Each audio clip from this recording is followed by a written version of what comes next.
প্রতি বছর ৫ই জুন বিশ্বব্যাপী জনসচেতনতার মাধ্যমে পরিবেশ সচেতনতার লক্ষ্যে পালিত হয় বিশ্ব পরিবেশ দিবস। কেন পালিত হয়, কি হয় তা জানার আগে বিশ্ব পরিবেশ দিবসের সম্পর্কে কিছু অত্যন্ত জরুরি তথ্য জেনে নিন। ১৯৬৮ সালের ২০ মে জাতিসংঘের অর্থনীতি এবং সামাজিক পরিষদের কাছে একটি চিঠি পাঠিয়েছিল সুইডেন সরকার। এই চিঠির বিষয়বস্তু ছিল প্রকৃতি এবং পরিবেশ দূষণ সম্পর্কে তাদের গভীর উদ্বেগ। সেই বছরই জাতিসংঘের পক্ষ থেকে পরিবেশ রক্ষার বিষয়টি সাধারণ অধিবেশনের মাধ্যমে আলোচ্য সূচিতে অন্তর্ভুক্ত করা হয়েছিল।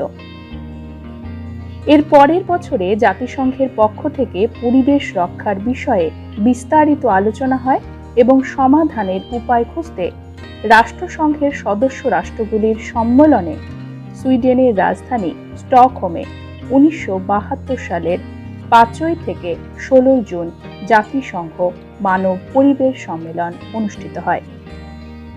সম্মেলনটি ইতিহাসের প্রথম পরিবেশ বিষয়ক আন্তর্জাতিক সম্মেলন। ১৯৭৩ সালে সম্মেলনের প্রথম দিন ৫ই জুনকে জাতিসংঘ বিশ্ব পরিবেশ দিবস ওয়ার্ল্ড এনভায়রনমেন্ট ডে হিসেবে ঘোষণা করেছিল এবং ১৯৭৪ সাল থেকে প্রতি বছর এই দিনটি বিশ্বব্যাপী পালিত হয়ে আসছে।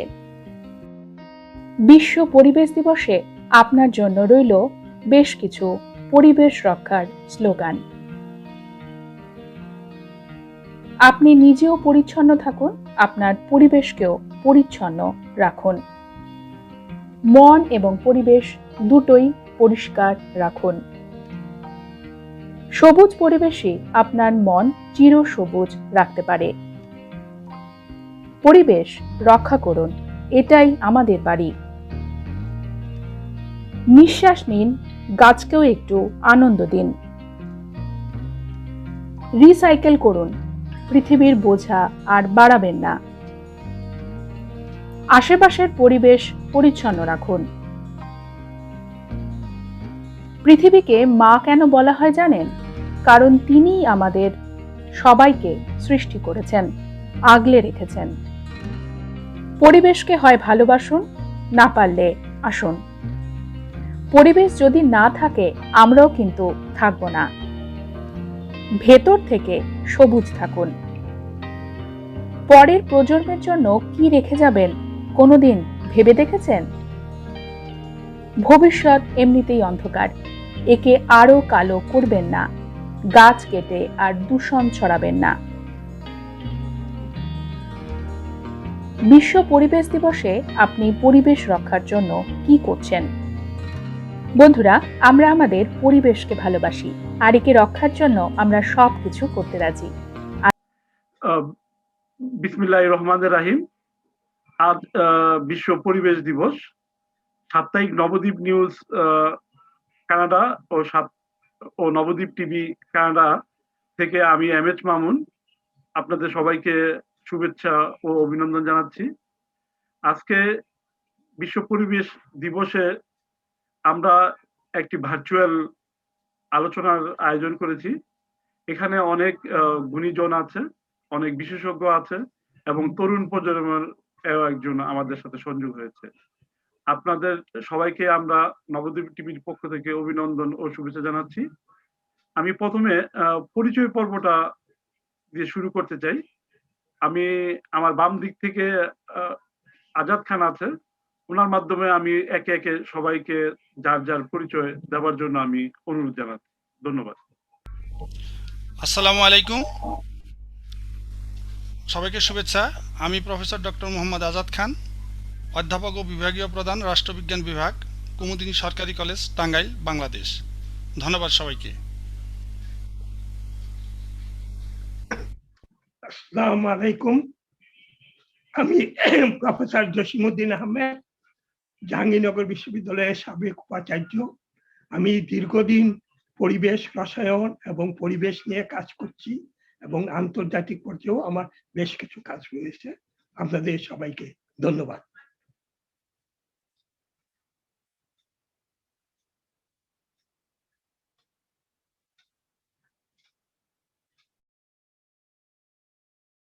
রীতা আক্তার, আপনার মাইকটা আনমিউট করে নেন প্লিজ।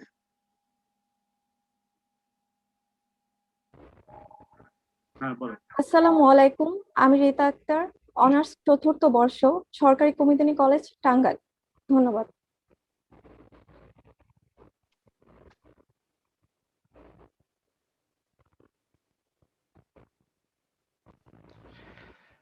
আসসালামু আলাইকুম, আমি সর্দার জব্বার, প্রজেক্ট এনভায়রনমেন্টাল সায়েন্টিস্ট হিসেবে কাজ করছি আর্কাডিস কানাডা। এর আগে আমার আরো একটা ছোট্ট পরিচয় বাংলাদেশে ছিল। আমি মৌলানা ভাসানী বিজ্ঞান ও প্রযুক্তি বিশ্ববিদ্যালয়ের environmental science and resource management বিভাগের শিক্ষক ছিলাম এবং ওই বিশ্ববিদ্যালয়ের প্রথম 7 জন শিক্ষকের আমি একজন। এখন কানাডাতে প্রজেক্ট এনভায়রনমেন্টাল সায়েন্টিস্ট হিসেবে কাজ করছি। ধন্যবাদ।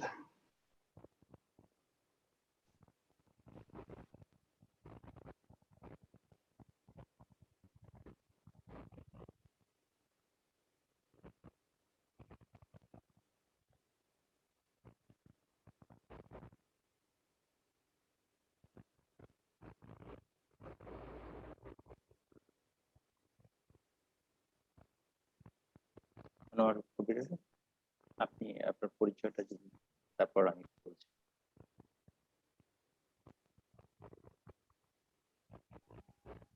আনোয়ার ভাই, আনোয়ার কবির ভাই, অ্যাডভোকেট আনোয়ার কবির ভাই, আচ্ছা ওনার লাইনটা বিচ্ছিন্ন হয়ে গেছে, আপনি কামরুল ভাই বলেন। জি ধন্যবাদ। আসসালামু আলাইকুম, আমি মোহাম্মদ কামরুল হাসান, অধ্যাপক, দর্শন বিভাগ, জাহাঙ্গীরনগর বিশ্ববিদ্যালয়। আর আমার গবেষণার এরিয়া হচ্ছে পরিবেশ নীতিবিদ্যা। আমি কারিব বিশ্ববিদ্যালয় থেকে সাস্টেনেবল ডেভেলপমেন্টের উপর কাজ করেছি পরিবেশ সংক্রান্ত বিষয় নিয়ে। সবাইকে ধন্যবাদ এবং স্বাগত আমাদের আজকের এই অনুষ্ঠানে। ধন্যবাদ। আমরা পরিচয় পর্বটা সেরে নিলাম। আমরা এ পর্যায়ে আজকে যেহেতু পরিবেশ দিবস, বিশ্ব পরিবেশ দিবস, যার উপর ভিত্তি করে এই পরিবেশ দিবস পালন করা হয়ে থাকে, পরিবেশের গুরুত্বকে বোঝানোর জন্য এবং আমাদের চারপাশে যে পরিবেশ যদি ভালো থাকে আমরা সর্বদিক দিয়ে ভালো থাকতে পারি, তার গুরুত্ব অনুধাবন করার জন্য এই পরিবেশ দিবসটি পালন হয়ে থাকে। আমি সর্বপ্রথম আলোচনা আসার জন্য অনুরোধ করব আমাদের সর্বজন শ্রদ্ধেয় জাহাঙ্গীরনগর বিশ্ববিদ্যালয়ের সাবেক উপাচার্য প্রফেসর ডক্টর জসিমউদ্দিন আহমেদ স্যারকে। Professor doctor Jasimuddin Ahmed sir.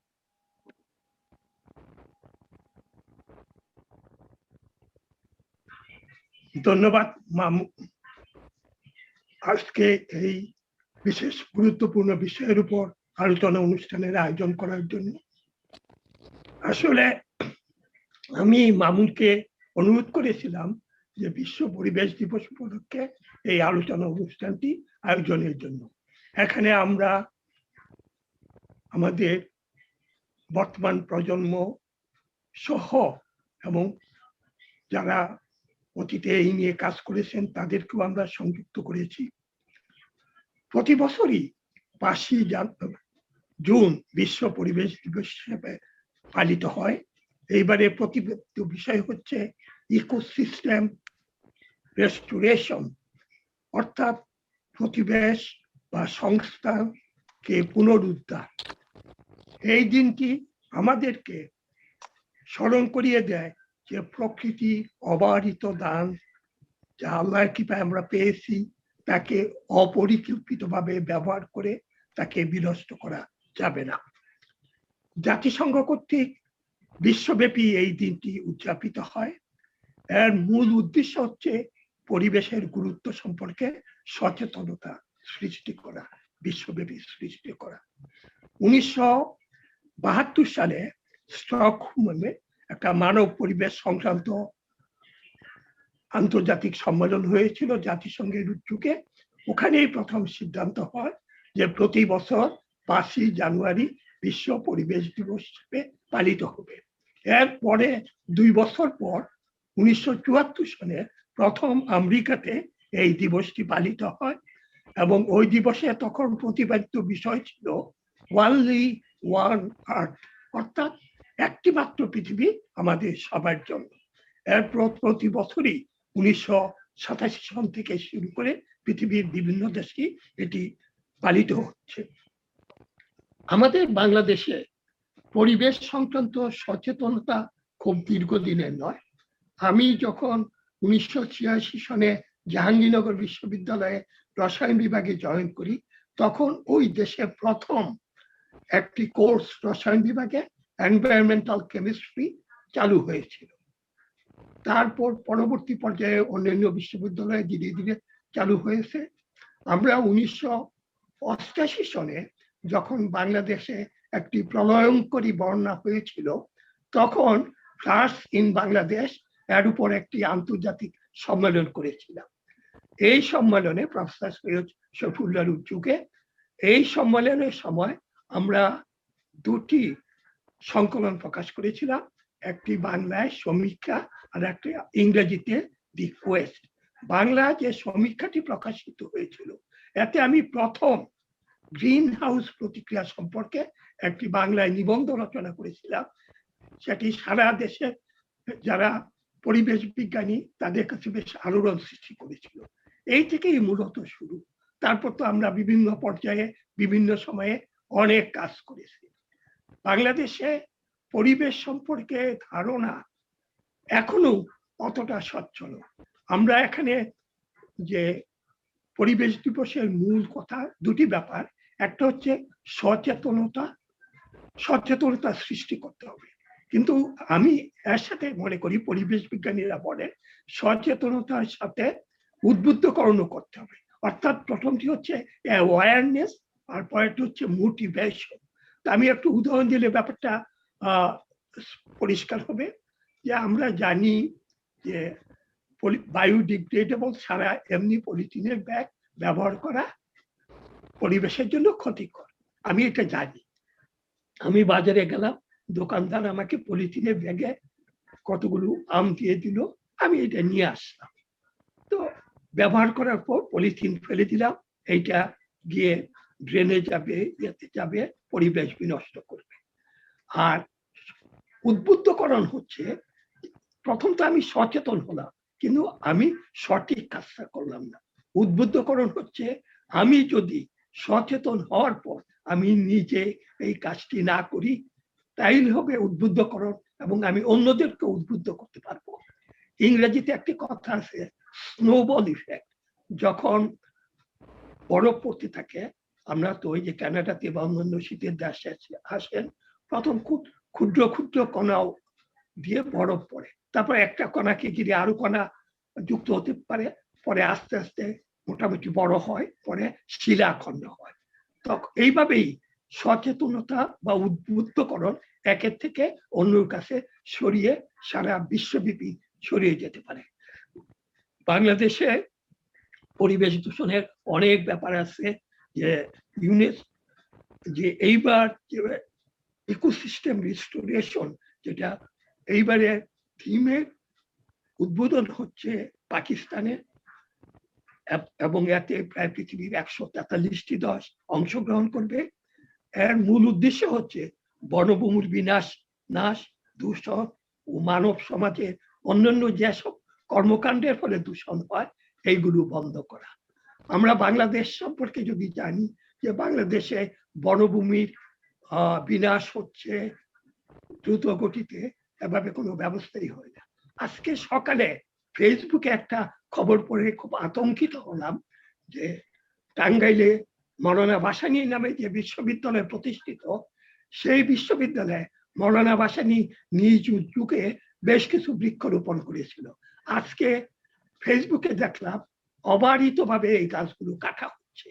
এইটা তো কোনো ক্রমেই কাম্য নয়, কারণ আমরা কানাডাতে দেখি একটা গাছ যদি কাটার উদ্যোগ নেওয়া হয়, আনোয়ার কোয়েব সাহেব জানেন যে রোটারি ক্লাবের উদ্যোগে একটা গাছ রক্ষার জন্য উদ্যোগ নেওয়া হয়েছে, যেগুলো অনেক প্রাচীন গাছ, এগুলোকে রক্ষার উদ্যোগ নিতে হবে, এইগুলো এইভাবে কেটে ফেললে হবে না।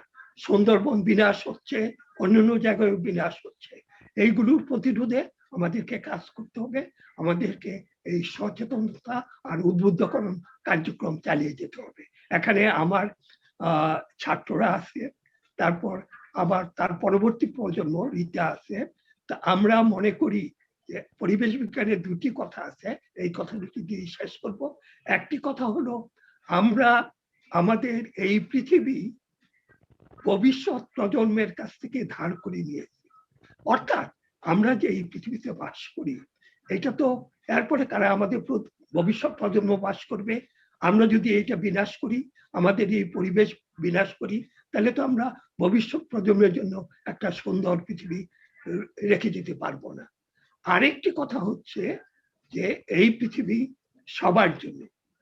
আমরা যেমন নিজেরা যখন একটা বাড়ি করি, এই ভবিষ্যৎ প্রজন্মের জন্য আমরা কাজ করি, আমরা চিন্তা করি আমরা কতদিন বাঁচবো, এরপর এই বাড়িতে তো আমার ছেলে, তারপরে হয়তো নাতি বা অন্যান্যরা বাস করবে। ঠিক একইভাবে আমাদের এই পৃথিবী, আমাদের পরবর্তী সময়, আমাদের ভবিষ্যৎ প্রজন্ম, প্রথম ছেলে মেয়ে, তারপর তাদের পরের প্রজন্ম, তারপর পরের প্রজন্ম বাস করবে।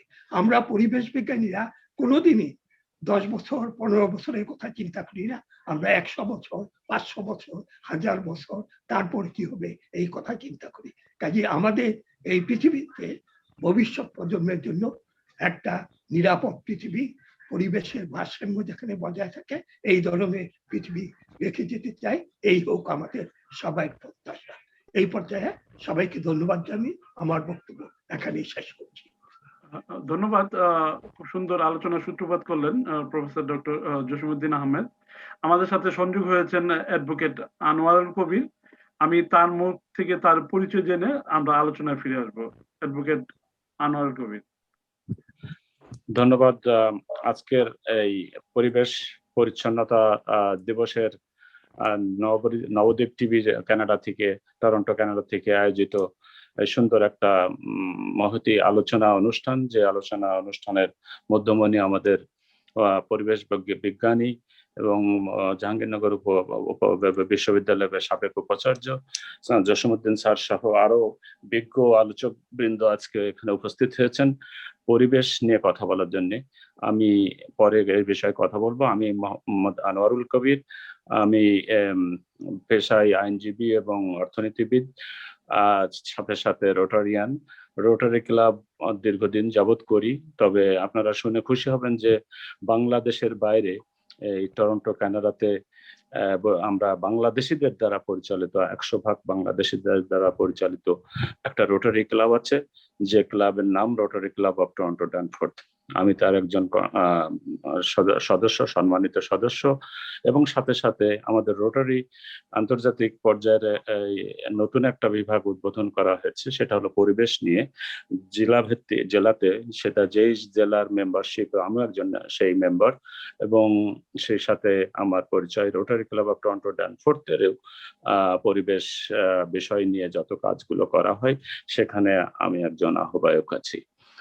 পরিবেশ। ধন্যবাদ। আমরা আসবো আপনার কাছে আলোচনা যখন আপনার আলোচনার সময় হয়।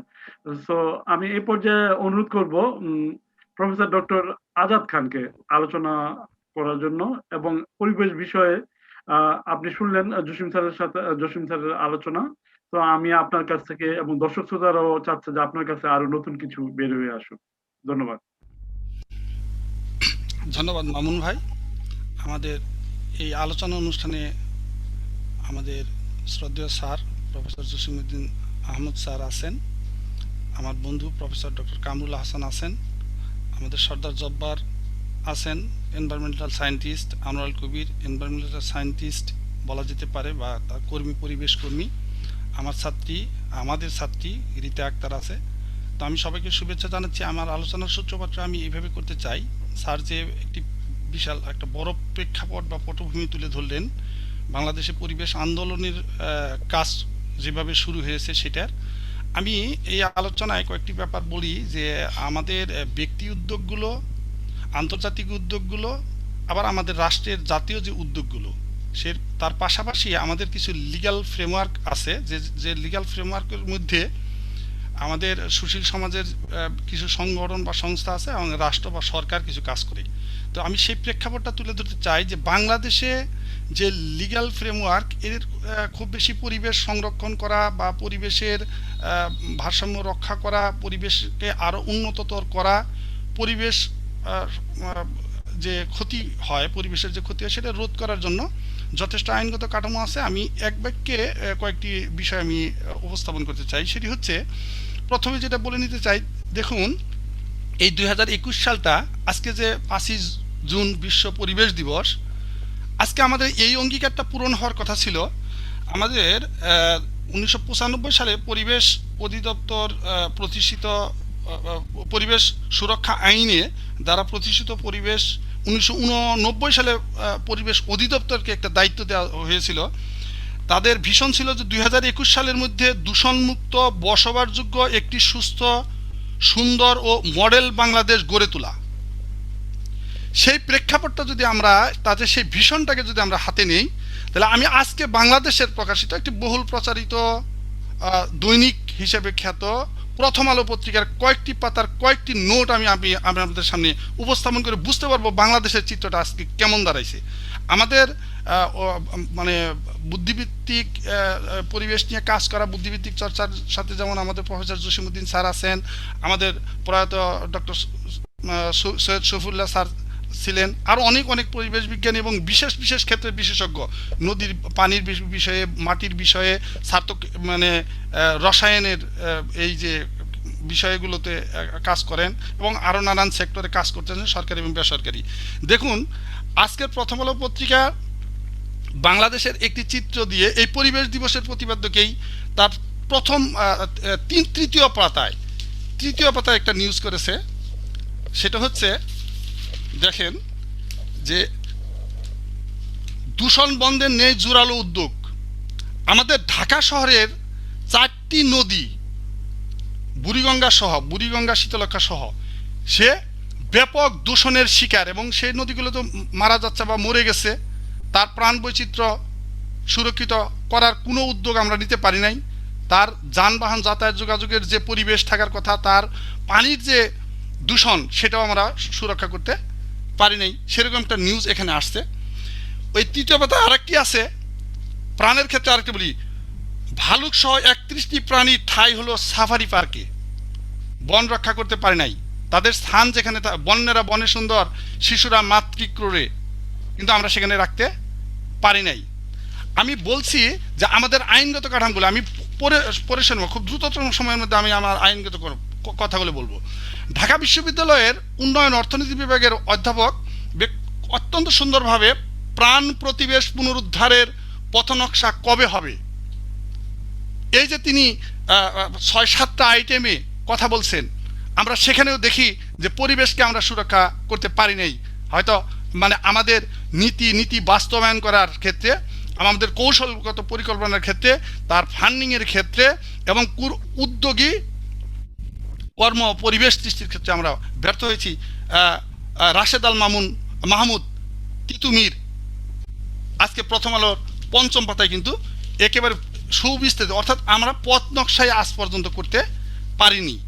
আমি আরেকটি গুরুত্বপূর্ণ আরেকটা জায়গায় যাব। আমরা পরিবেশের যে মাটি, পানি, প্রাণ বৈচিত্র্য এবং বায়ু, এই যে দূষণের যে জায়গাগুলো, যেগুলো দ্বারা আমরা ক্ষতিগ্রস্ত হচ্ছি, তার মৌলিক উপাদানগুলো, পৃথিবী গঠনের মৌলিক উপাদানগুলো, যেটা আমাদেরকে, মানব সভ্যতাকে, মানব জাতিকে এবং 18,000 মখলুকাতকে আজকের হুমকির সম্মুখীন করে ফেলেছে। সে জায়গায় আমি আরেকটি কথা বলি, আজকের সেই প্রথম আলোতে, আজকের 5ই জুনের প্রথম আলোতে বলা আছে, আজকে পরিবেশ দিবস, টিলা হারিয়ে সমতল ভূমি মৌলভীবাজার। শুধু কি মৌলভীবাজার, পার্বত্য চট্টগ্রামে কি হচ্ছে, রাঙ্গামাটি, বান্দরবন, খাগড়াছড়ি, চট্টগ্রাম শহরে, সিলেটের টিলাগুলো কি হচ্ছে, ময়নামতি কি হচ্ছে, মধুপুরের গড় কি হচ্ছে, ভাওয়ালের গড় কি হচ্ছে, বনভূমি উজাড় হচ্ছে, লাল মাটির পাহাড়কে সমতল ভূমিতে পরিণত করছে, সেখানকার মাটি কেটে নিয়ে বিল, জলাশয় ভরাট করে ফেলা হচ্ছে। খুবই ভ্যালি অ্যালার্মিং এবং কনসার্নিং আজকের এই দিনের এই যদি হয় আমাদের পত্রিকাগুলোর নিউজের অবস্থা, তাহলে আমরা কিভাবে এই প্রাণ বৈচিত্র্য রক্ষা করে আমরা নিজেরা বেঁচে থাকবো, পৃথিবীকে বাঁচানোর জন্য আমরা তাগিদ অনুভব করব। আজকে একটা ইতিবাচক খবর দিয়ে আবার শেষ করি। প্রথম আলো তার 12 নম্বর পৃষ্ঠায় লিখছে, পরিবেশ সচেতনতায় সাইকেলে 17 দিন। মানুষকে পরিবেশ সচেতন করার জন্য তারা একটি উদ্যোগ গ্রহণ করেছে এবং সেটিও প্রথম আলো আজকে নিউজ করেছে। এছাড়াও সমকাল, যুগান্তর, এই পত্রপত্রিকাগুলোতে ব্যাপক বিস্তৃতভাবে আমাদের এই পরিবেশ সচেতন নিয়ে কাজ করছে জিও পর্যায়ে, মানে সরকারি সংস্থাগুলো এবং বেসরকারি সংস্থাগুলো। দেখুন, স্যার অবশ্য ইতিমধ্যেই বলেছেন যে 1974 সালে প্রথম হলে আজকে আমরা 48তম দিবস উপনীত হয়েছি বাংলাদেশ এই যে বিশ্ব পরিবেশ দিবস উদযাপনের দিক থেকে। আমরা 1977 সালে এই পরিবেশ নিয়ে, পরিবেশ দূষণ সংক্রান্ত একটা আইন প্রণয়নের মধ্যে দিয়ে বাংলাদেশে এই যে পরিবেশ নিয়ে কাজ শুরু করার একটা ইনিশিয়েটিভ নেওয়া হয়। তারপর আমরা দেখি 1987 সালে স্যাররা যে কাজগুলো করছেন, এই তারই প্রেক্ষিতে দেখি 1989 সালে, আমি কয়েকটা আইনগত কাঠামোর কথা বলি, যদিও আমাদের অনেক পুরাতন আইন আছে, তা সত্ত্বেও আমরা দেখি যে যদি আমাদের এই স্বাধীনতা উত্তর বাংলাদেশে দেখি আমাদের 1971 সালের কীটনাশক অর্ডিন্যান্স আছে, 1973 সালে বন্যপ্রাণী সংরক্ষণ অ্যাক্ট আছে, এগুলো সব পরিবেশের জন্য। আমাদের পেট্রোলিয়াম অ্যাক্ট আছে 1974, ভূখণ্ডগত পানি এবং সামুদ্রিক জলসীমা অ্যাক্ট আছে 1974, পেট্রোলিয়াম অ্যাক্ট 1975, প্রত্নতাত্ত্বিক সংরক্ষণ আইন আছে 1975, পরিবেশ দূষণ নিয়ন্ত্রণ অর্ডিন্যান্স এটা 1977, ফ্যাক্টরি আইনগুলো আছে 1979, তারপর আমাদের মৎস্য সংরক্ষণ আইন 1982 এবং 1992, সামুদ্রিক মৎস্য আইন আছে 1983, কীটনাশক আইন আছে 1983, কিন্তু সর্বশেষ হচ্ছে 1995 সালের বাংলাদেশ পরিবেশ সংরক্ষণ আইন। এই আইনগত কাঠামো সত্ত্বেও আজকে আমাদের পরিবেশের এই দশা কেন?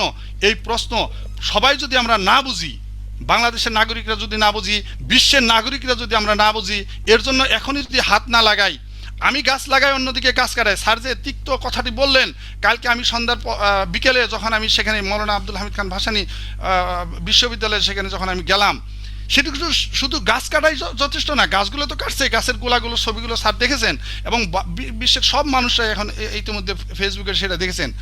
আমাদের সেই ঐতিহাসিক 1957 সালের কাকমারি সম্মেলন উপলক্ষে যে কাকমারির যে ঐতিহাসিক যে খালটি ছিল, সেই খালটির মাঝখান দিয়ে বরাবর বাঁশের শক্ত বাঁধ দেওয়া হয়েছে রাস্তা নির্মাণ করার জন্য। তাইলে এই আইনগুলো আমরা কিভাবে এই কার্যকরী দেখতে পাই? বাংলাদেশের পরিবেশ সংরক্ষণ আইন সংশোধনও হয়ে গেছে 2002 সালে, পরিবেশ আদালত আছে, আমরা সেখানে কাজ করতে পারছি। বাংলাদেশের প্রেক্ষাপটটা আমি শুধু বলতেছি, বৈশ্বিক প্রেক্ষাপট তো আছেই।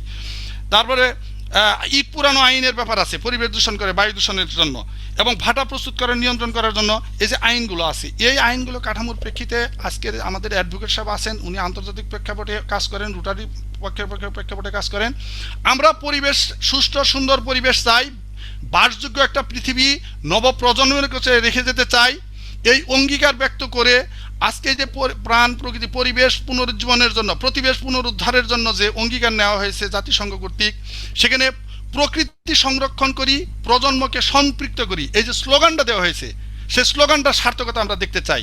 এবং আমার বিশ্ব বিবেকের কাছে আমার ব্যক্তিগত পক্ষ থেকে, বাংলাদেশের পক্ষ থেকে, আমাদের সকলের পক্ষ থেকে আমাদের এই আহ্বান থাকবে যে পরিবেশ বাঁচাই, মানুষ বাঁচাই, 18,000 মাখলুকাতকে বাঁচাই এবং বিশ্ব বাঁচাই।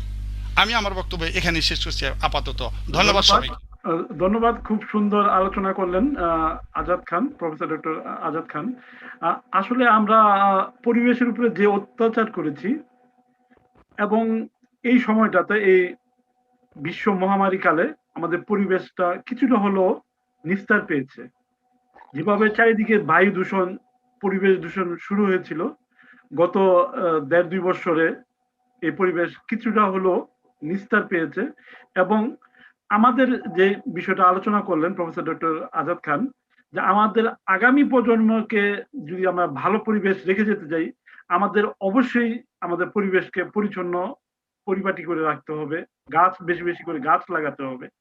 তো আমরা এই পর্যায়ে আলোচনা অংশগ্রহণ করার জন্য অনুরোধ করব সর্দার জাব্বার সাহেবকে। ধন্যবাদ সবাইকে, বিশেষ করে স্যার আলোচনা শুরু করেছেন বৃহত্তর আঙ্গিকে, এবং আজাদ খান সাহেব স্পেসিফিক কতগুলো ব্যাপার সামনে এনেছেন। আমি বাংলাদেশ পরিবেশ সংরক্ষণ আইন 1995 পাশ হওয়ার পরে বাংলাদেশে যে কয়েকজন মানুষ প্রথম এনভায়রনমেন্টাল কনসালটেন্সি করে পরিবেশ অধিদপ্তর DOE কে স্ট্রেনদেন করার চেষ্টা করেছে, তাদের মধ্যে আমিও একজন। আমাদের আরো কয়েকজন ইউনিভার্সিটির প্রফেসর ছিলেন, তাদের সহায়তায় আমরা তাদের সাথে কাজ করেছি। তাদের লিমিটেশন সবকিছুই আমরা ফিজিক্যালি দেখেছি সে, আর এখন কানাডাতে যেহেতু কাজ করছি, আমি জাস্ট এই দুইটা এনভায়রনমেন্টকে একটু কম্পেয়ার করার চেষ্টা করব। আমি যেহেতু ডাইরেক্ট ইন্ডাস্ট্রিতে কাজ করি, সবাই চায় পরিবেশ ভালো থাকুক। এর মধ্যে পরিবেশ বিজ্ঞানীরা রিসার্চ করছেন, পরিবেশ কর্মীরা পরিবেশ সচেতনতার জন্য অ্যাওয়ারনেস তৈরি করছেন, কেউ কেউ মোটিভেশন করছেন। কিন্তু আমি সরাসরি ইন্ডাস্ট্রিতে কাজ করি। সেই ইন্ডাস্ট্রির কাজ করার যে অভিজ্ঞতা, দুইটা ইন্ডাস্ট্রিতে বাংলাদেশে অল্প সময়ে কাজ করেছি, সাথে যেহেতু টিচিং এ ছিলাম সেখানে রিসার্চেরও কিছু সুযোগ হয়েছে, আর সেই সাথে এখন যেহেতু সরাসরি আমি মাঠ পর্যায়ে কাজ করি, আমি আমার অভিজ্ঞতাটাই শেয়ার করব।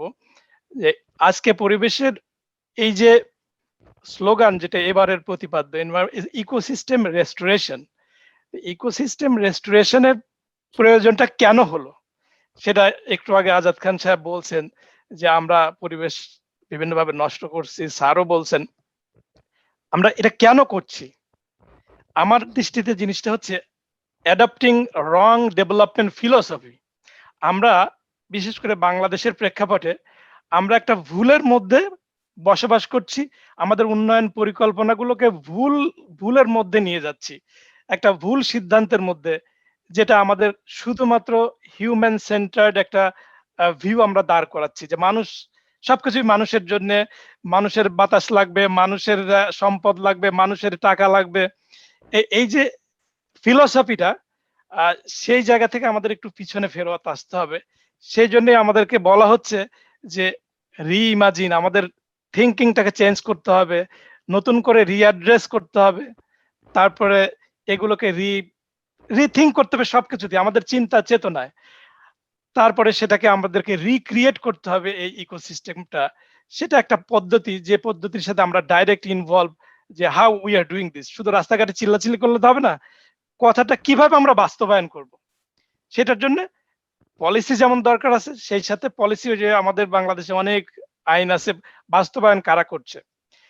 এখন এই পুরো ব্যাপারটাকে যদি আপনি বাংলাদেশের সাথে এখানের কাজের পরিবেশটাকে আমি একটু কম্পেয়ার করি, সেই জায়গায় দেখা যাবে যে আমাদের যে ল্যাকিংসটা, আমরা শুধু মানুষের জন্যই ডেভেলপমেন্ট, মানুষের জন্যই রিসার্চ, এক্সট্রাকশন, সবকিছুই আলটিমেটলি আমরা মিসম্যানেজ করছি, আমরা ডিস্ট্রয় করছি, আমাদের পুরো সিস্টেমটা ডেটোরেট করছে।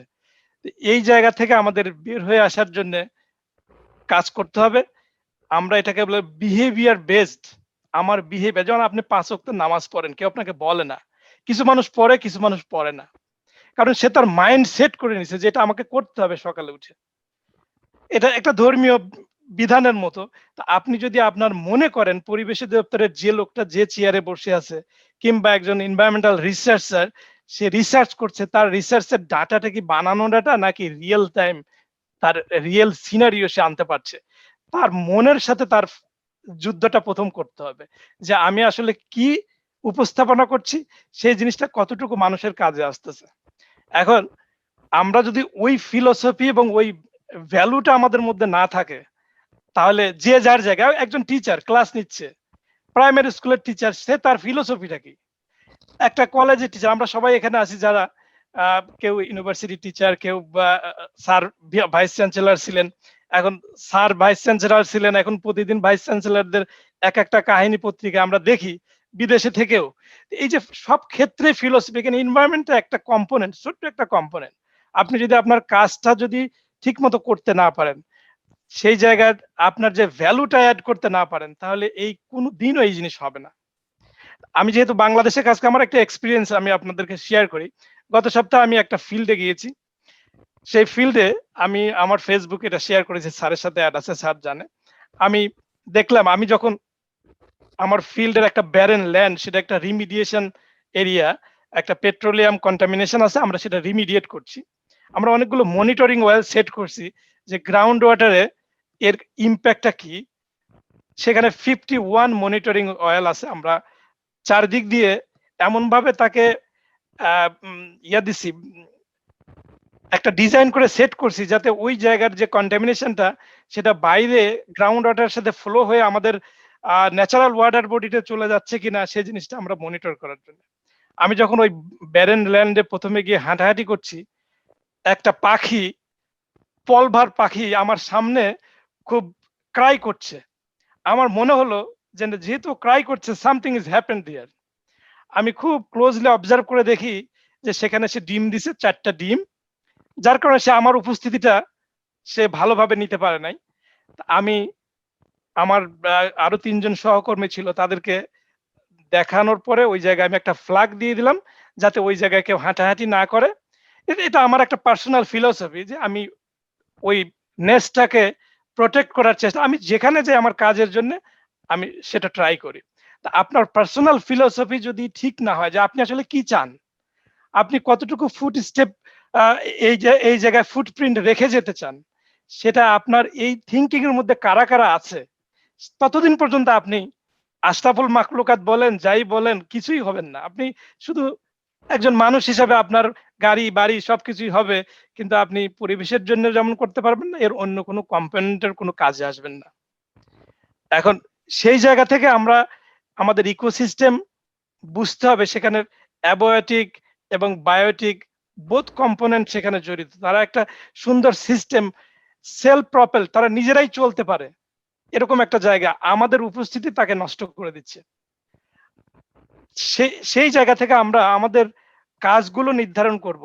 যেমন আমি যদি একটা এক্সাম্পল দেই, যে আমরা এখানে যে অ্যানালাইটিক্যাল কাজগুলো করি, থার্ড পার্টি, মানে আমরা স্যাম্পলটা নিয়ে আসছি, স্যাম্পলগুলো একটা ল্যাবে চলে যাচ্ছে, ল্যাবটা অ্যাক্রিডেটেড একটা ল্যাব, এবং সেই ল্যাবের ওপেন কনসেপ্ট যে তারা এটা কিভাবে অ্যানালাইসিস করছে, সেটা এটা চেইন অফ কাস্টডি, স্যাম্পলগুলো কে ম্যানেজ করছে, প্রত্যেকের সিগনেচার থাকে। আমরা একের পর এক ধরতে পারি যে কোথায় গিয়ে এই স্যাম্পলটা যাতে কোনো ডিস্টার্ব না হয়, টেম্পারেচার মেনটেন করি। বাংলাদেশে আপনার পরিবেশের যে স্যাম্পলগুলো কারা অ্যানালাইসিস করছে, সরকার কি কোনো থার্ড পার্টিকে পারমিশন দিছে, না পরিবেশের ল্যাবের মধ্যে করছে? সবাই সেখানে যাচ্ছে একটা ট্রেজারি চালান দিয়ে, যেটা আমার অভিজ্ঞতা, আমি সবসময় করছি। ট্রেজারি চালান দিয়ে দিলেন, পরের দিন দেখা গেল যে আপনি ওখান থেকে একটা রিটেন ডকুমেন্ট পেয়ে যাবেন, কোনোটা ফলস, কোনোটা রাইট। এই যে আমরা যে নিজেরা ফলসিফাই করছি নিজেদের সাথেই, আলটিমেটলি এটা কোথায় আসছে, এর ইম্প্যাক্ট আমাদের মধ্যে ব্যাক করছে, সেটা আমরা আমাদের শরীরে বহন করছি সেই কন্টামিনেশন গুলা। যে শিল্পপতি তার নিজের ইন্ডাস্ট্রির ময়লাটা পানিতে ছেড়ে দিচ্ছে। আমার এক সহকর্মী বললেন যে টাঙ্গাইলের 2টা নদী নষ্ট হয়ে গেছে, এখন সেখানের শিল্পপতিরা এটা মানে না, দেন তারা ঠিক আছে, কিন্তু রিসার্চে দেখা যাচ্ছে যে ঠিক নাই।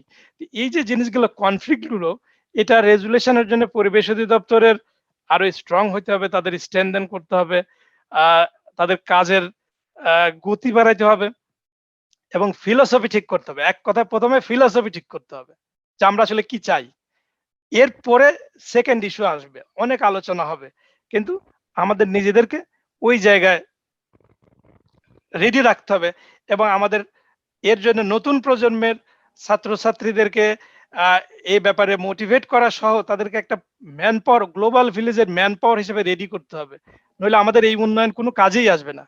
আমরা যদি এক জায়গায় ফেল করি, দেখা যাচ্ছে যে আমরা সমস্ত কন্টামিনেশন গুলো আমাদের শরীরের মধ্যে অবজার্ভ করব, এবং আমাদের বিভিন্ন রকমের রোগ ব্যাধি হইতে থাকবে, যেটা আলটিমেটলি হচ্ছে, আমরা কোনোটা দেখি কোনোটা দেখি না। সেই জন্য আমরা এটাকে বলি risk assessment for human health and ecosystem. আপনি যদি শুধু হিউম্যান হেলথের জন্য বড় বড় প্রাইভেট বড় বড় হসপিটাল করলেন, ব্লাড টেস্টের জন্য বড় বড় জায়গা করলেন, কিন্তু ইকোসিস্টেমের হেলথ মনিটরিং এর জন্য কি করছেন, সেটার কোনো ব্যবস্থা কি আছে বাংলাদেশে আদৌ? সবগুলো জিনিসকে আপনাকে আনতে হবে, তাহলে না আপনি ওই এই জিনিসগুলোকে বাস্তবায়ন করতে পারবেন। আদারওয়াইজ আপনি যতই বলেন, আমরা যতই বলি গাছ কেটে ফেলছে, হ্যাঁ গাছ কেটে ফেলছে, গাছ এখানেও কাটে, কিন্তু গাছ কাটার যৌক্তিকতাটা ব্যাখ্যা করতে হবে। যেমন কিছুদিন আগে ঢাকায় গাছ কেটে ফেললো পার্কের মধ্যে, একটা ওই জায়গাটাকে আমরা হেরিটেজ যদি মনে করতে না পারি, আমাদের ঐতিহাসিক একটা প্রেক্ষাপট আছে, একটা গাছের ভ্যালু আছে। আমার বাসার পাশে এখানে একটা নতুন রাস্তা হয়েছে, একটা বড় ওক গাছকে বাঁচানোর জন্য রাস্তাটাই ব্যাখ্যা করে দিয়েছে। এটা হচ্ছে ওক গাছের বয়স কমপক্ষে ওখানে 300 ইয়ার্স অর মোর। এখন আমাদের সব জায়গায় ওই জিনিসগুলো ভ্যালু অ্যাড করতে হবে, যে আমরা আসলে কোথায় যেতে চাচ্ছি, দেশটাকে কোথায় নিয়ে যেতে যাচ্ছি, এবং আমরা কিভাবে যেতে চাচ্ছি। এখন যদি আমরা শুধু ইকোনমিক ডেভেলপমেন্টের কথা বলি, সুন্দরবন তো 2টা নাই, সুন্দরবন তো একটাই। সুন্দরবন যখন একটা, আমরা এটাকে বলি চেঞ্জ, যে কোনো চেঞ্জ অল্টারেশনে একটা সেটা একটা ইয়া হয়, কমপ্লেক্সিটি তৈরি হয়, আর এই কমপ্লেক্সিটি থেকে তৈরি হয় আমাদের কনফ্লিক্ট।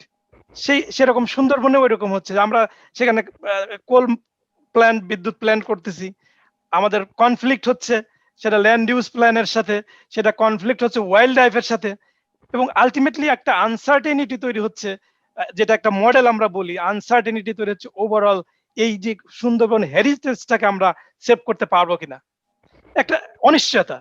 তো এই সবকিছু মিলে আমাদের আসলে ভ্যালু ঠিক করতে হবে যে আপনি কি এই জিনিসটা এইভাবেই চান, নাকি আপনি অন্যভাবে দেশের উন্নয়ন চান, মানুষকে পার্টিসিপেট করে মানুষের মতামত নিয়ে, নাকি আপনি নিজে নিজেই সেই জিনিসগুলো আপনাকে অ্যাড করতে হবে। আমি ধন্যবাদ। আমার অবস্থান থেকে আমি জাস্ট ব্যাখ্যা করছি দুইটা।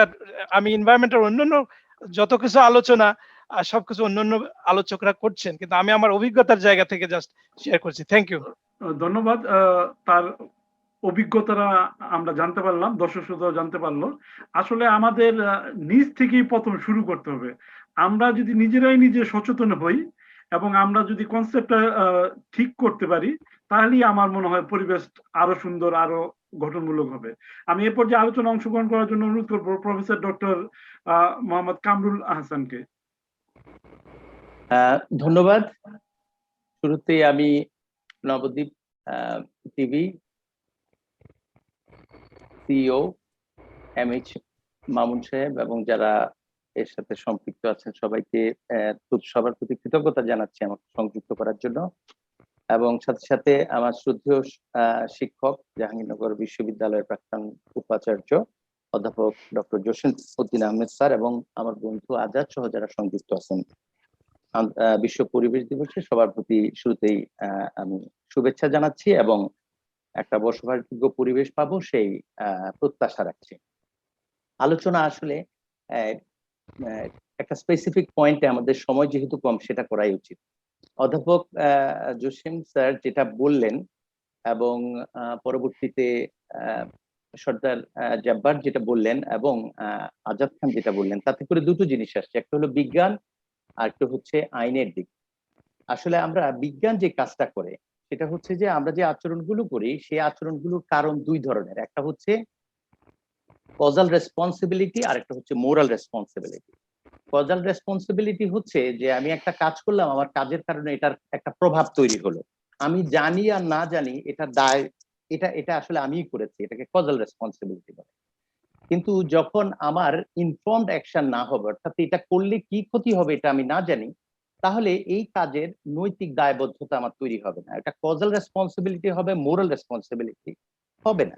তাহলে বিজ্ঞানের কাজ হচ্ছে আমরা আমাদের আচরণ, আমরা যে কাজগুলো করি, প্রকৃতির যে ইন্টারভেনশনে যাই, সেখানে কজ ইফেক্ট রিলেশন যেটা, সেটা বের করা, ডিনামাইট আবিষ্কার করে দেওয়া বা একটা কাজের প্রভাব কি তৈরি হয় সে কারণটা বলে দেওয়া। কিন্তু ডিনামাইট আবিষ্কার করার পর এটা কি আমি পাহাড়ে ফেলে সমতল করে চাষ উপযোগী করব, নাকি মানুষের কোনো একটা জনগোষ্ঠীর বসবাসস্থলে ফেলবো, সেটা একটা নৈতিক সিদ্ধান্ত, সেটা বিজ্ঞান সেখানে সাহায্য করতে পারে না। ফলে এই বিষয়টা মানে এনভায়রনমেন্টাল এথিক্স বা ফিলসফির এই পার্টটা শুরু হয়েছে এই বিভাজন থেকেই, যে আমরা যে কাজগুলো করি তার মধ্যে দুটো বিভাজন করেছে, কজাল রেসপন্সিবিলিটি এবং মোরাল রেসপন্সিবিলিটি। মোরাল রেসপন্সিবিলিটিতে আমাদের সর্দার জাব্বার যেটা বললেন, আসলে উনি যেটা বলতে চাচ্ছেন সেটা হচ্ছে এথিক্সের একটা বিষয়, সেটা হচ্ছে যে আসলে ভ্যালু কিভাবে আমরা নির্ধারণ করব, মূল্যটা কি। দীর্ঘদিন যাবৎ গ্রিক ফিলসফি থেকে শুরু করে সেই আপনার অষ্টাদশ শতাব্দী পর্যন্ত সবাই যেটা মনে করতো এটা অ্যানথ্রোপোসেন্ট্রিক ছিল। অ্যানথ্রোপোসেন্ট্রিক মানে হচ্ছে মানুষের ভ্যালু আছে, অন্য সব জিনিসের যে ভ্যালুটা সেটা হচ্ছে ইনস্ট্রুমেন্টাল, আর মানুষের ভ্যালুটাকে বলা হয় ইন্ট্রিনসিক ভ্যালু, অর্থাৎ ভ্যালু ইন ইটসেলফ। তাহলে পৃথিবীতে যা কিছু আছে সবকিছু আমি ব্যবহার করতে পারবো মানুষের প্রয়োজন। কিন্তু কেউ কেউ বলেন, বিশেষ করে রাসেল কার্সন সাইলেন্ট স্প্রিং 1962-তে, উনি হচ্ছে আমেরিকান মেরিন 62-তে উনি আমেরিকান মেরিন বায়োলজিস্ট, উনি সাইলেন্ট স্প্রিং এ বললো যে এই যে আমরা কীটনাশক দেই, তারপর বীজ দেই আমাদের অধিক ফলনের জন্য পতঙ্গ মেরে, ওখানে আমরা দেখবো will get A spring without sound, spring silent, এইভাবে দিয়ে শুরু করছে। উনি কিন্তু ম্যারিন বায়োলজিস্ট, উনি এথিক্স এর লোক না, ফিলসফির লোক না। পরে লিন হোয়াইট জুনিয়র, তিনি roots of ecological crisis science জার্নালে আরেকটা পাবলিকেশন ছিল, সেখানে বলা হচ্ছে যে এই যে আমরা পরিবেশকে দূষণ করি এবং যথেচ্ছ ব্যবহার করি, এর কারণ হচ্ছে ইহুদি খ্রিস্টান ধর্মীয় যেই ভাবনা, সেটার যে সংস্কৃতি, সেটার চর্চা, আরেকটু হলো বিজ্ঞান এবং প্রযুক্তির এই অতি ব্যবহার। এরা কেউ আসলে কি না, এথিক্স এর লোক না, দুজনই কিন্তু সায়েন্টিস্ট। তাদের এই ধারণাটা, ফিলসফারদের দৃষ্টিটা হঠাৎ করে পরিবেশের দিকে নিয়ে যায়, এবং তখনই শুরু হয় হচ্ছে আসলে 80s শুরু থেকেই আসলে এনভায়রনমেন্টাল এথিক্স বা এনভায়রনমেন্টাল ফিলসফি যা বলি, প্রকৃত অর্থে সেটা শুরু হয়। যদিও বন বিভাগের প্রধান আমেরিকান আলদো লিওপোল্ড এ সেন্ট কাউন্ট্রি অ্যালমানাক গ্রন্থে দ্য ল্যান্ড এথিক্স নামে 1949 একটা জগৎ বিখ্যাত গ্রন্থ রচনা করেছিলেন, অনেক আগে। কিন্তু তারপর অনেক দিন চলে যায়, এই 80-র দশকে এসে হঠাৎ করে বুঝলো যে হ্যাঁ, আসলে আমরা যে আচরণগুলো করছি, কজাল আর মোরাল যে ইয়েটা, আমাদের যে রেসপন্সিবিলিটি, এইটা আসলে আইডেন্টিফাই করতে না পারলে হবে না। এই আইডেন্টিফিকেশনের বিষয়টাই হচ্ছে মূল কথা। তো আমি ওই জায়গায় কয়েকটা কথা বলবো এখানে, একটু যদি আপনারা খেয়াল করেন, সেটা হচ্ছে, এটা হচ্ছে এথিক্স এর গবেষকরা এই অ্যাপ্রোচটা দিচ্ছেন যে আসলে মানুষ হচ্ছে ইন্ট্রিনসিক্যালি ভ্যালুয়েবল, মানুষের মূল্যটাই হচ্ছে প্রধান। কেন? মানুষ বুদ্ধিবৃত্তি সম্পন্ন জীব, রেশনালিটি এবং এনিমেলিটি আছে। রেশনালিটি শুধু মানুষের আছে, এই রেশনালিটি মানুষের ভ্যালু নির্ধারণ করে। এটা হচ্ছে অ্যানথ্রোপোসেন্ট্রিক ভিউ। সো প্রকৃতি যদি আমাদের দরকার হয় টিকে রাখার জন্য, this is all because of human being, so it is human centre, এটাকে মানব কেন্দ্রিক দৃষ্টিভঙ্গি বলে। কিন্তু পরবর্তীতে আমরা দেখলাম যে ফিলসফাররা বললো যে না, এটা তো ঠিক না, ভ্যালু আসলে নির্ধারণ করার আরো কতগুলো দৃষ্টিভঙ্গি আছে যেগুলো এক্সপ্লোর করা উচিত। যেমন একজন বললো যে প্রাণীদের তো অনুভব ক্ষমতা আছে, আঘাত করলে মানুষ যেমন পেইন প্লেজারের ফিলিংটা পায়, সেটা তো প্রাণীরাও পায়। So locus of value is capacity of feeling pain and pleasure.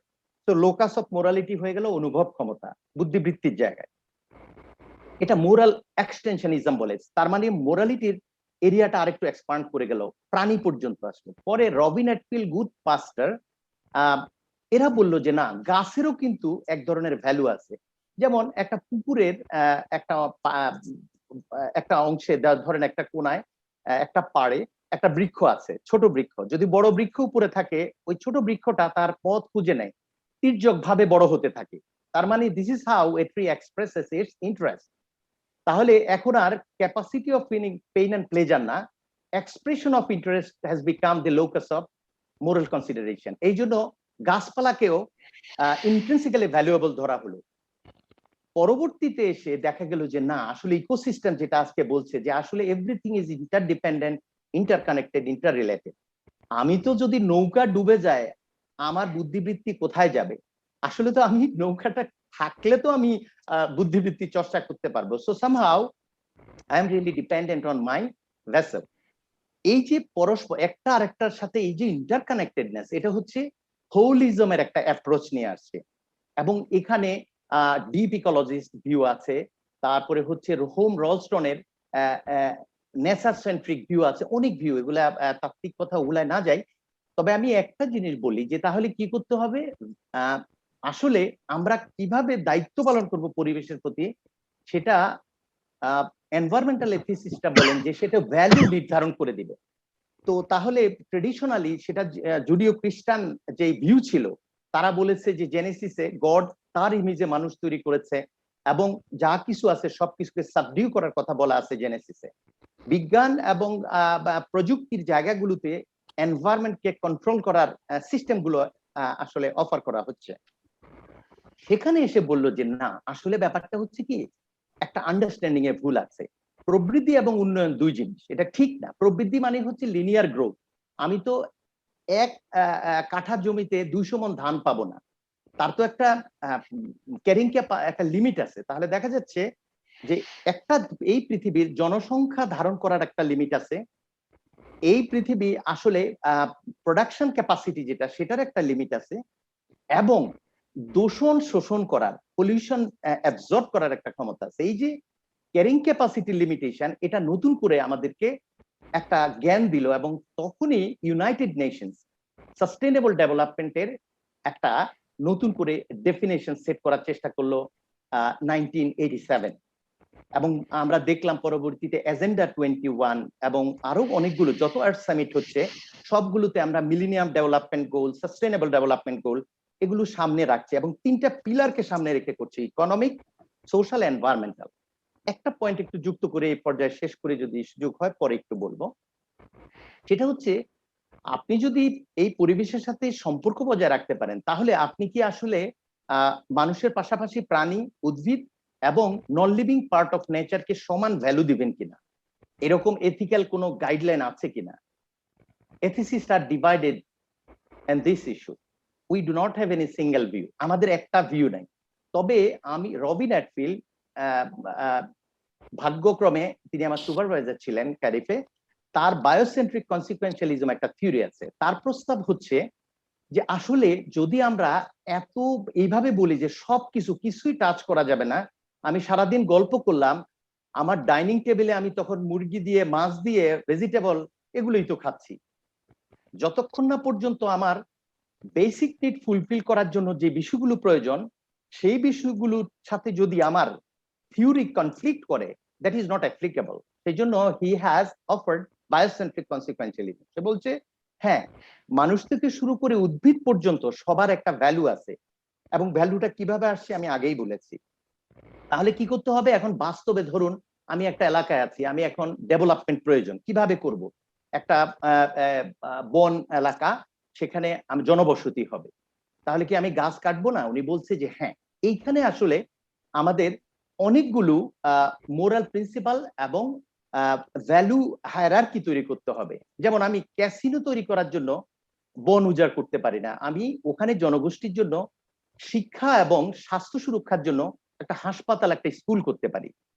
ফলে আমি যেটুকু কম্প্রোমাইজ করব সেটা হচ্ছে এটা, যদিও আরো অন্য ভিউ এটা চ্যালেঞ্জ করে। তাহলে যেটা দাঁড়ালো সেটা হচ্ছে যে আমাদের ইউনাইটেড নেশনস এর যে সাস্টেইনেবল ডেভেলপমেন্টের যে ডেফিনেশন, সেই ডেফিনেশনটার অনেকগুলো ত্রুটি আছে। আমার সুযোগ নেই এখানে কথা বলার, অনেকগুলো রিপেয়ার করার বিষয় আছে। সেগুলো রিপেয়ার করে একটা এথিক্যাল থিওরি যেটা অ্যাপ্লাই করা যাবে, খুবই আইডিয়ালিস্টিক না, খুবই মানে ইনক্লুসিভ না, এরকম জিনিস বললে তো আসলে প্রয়োগ করা যাবে না।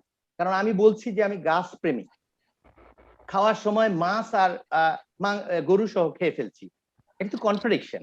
আমাকে বাস্তবোচিত একটা পলিসি রিকমেন্ড করতে হবে। সেই জন্য বায়োসেন্ট্রিক কনসিকুয়েন্সিয়ালিজম, অর্থাৎ আপনি ভ্যালু নির্ধারণ করার ক্ষেত্রে কোনো ভুল করা যাবে না, প্রত্যেকের ভ্যালু কিভাবে আছে এটা দিতে হবে। কিন্তু যখন আপনি একটা ডিসিশন নেবেন, সেখানে ভ্যালুর হায়ারার্কি তৈরি করা যেতে পারে, যেমন ক্যাসিনো না করে আমি একটা হাসপাতাল করতে বিষয়। তবে এই ডেভেলপমেন্টে, সাস্টেইনেবল ডেভেলপমেন্টের যে ডেফিনেশন এবং এটাকে অ্যাপ্লাই করার জন্য যে প্রয়াস, একদম millennium development goal, sustainable development goal সহ যা যা আছে, সেখানে একটা বড় ধরনের সোশ্যাল এবং এনভায়রনমেন্টাল ইস্যু আছে, বিশেষ করে সোশ্যাল ইস্যু, বৈষম্যের ব্যাপার। সুযোগ পেলে আমি আর 2 মিনিট বলবো, এই পর্যায়ে এখানে শেষ করছি। ধন্যবাদ। ধন্যবাদ। খুব সুন্দর বিভিন্ন দিক তুলে ধরলেন বিশ্ব পরিবেশ দিবসের আজকের এই আলোচনা। সাপ্তাহিক নবদ্বীপ নিউজ ও নবদ্বীপ টিভি আয়োজিত আজকের এই পরিবেশ বান্ধব একটি আলোচনা অনুষ্ঠান চলছে। দর্শক শ্রোতা, আমরা দর্শক শ্রোতাদের অনুরোধ করব, আরো আমাদের বিজ্ঞ আলোচক আছেন, তাদের মুখ থেকে আমরা আরো বিভিন্ন বিষয় জানতে পারবো। সো চোখ রাখুন নবদ্বীপ টিভিতে। আমি এই পর্যায়ে অনুরোধ করব অ্যাডভোকেট আনোয়ারুল কবিরকে তার আলোচনা অংশগ্রহণ করার জন্য। অ্যাডভোকেট আনোয়ারুল কবির।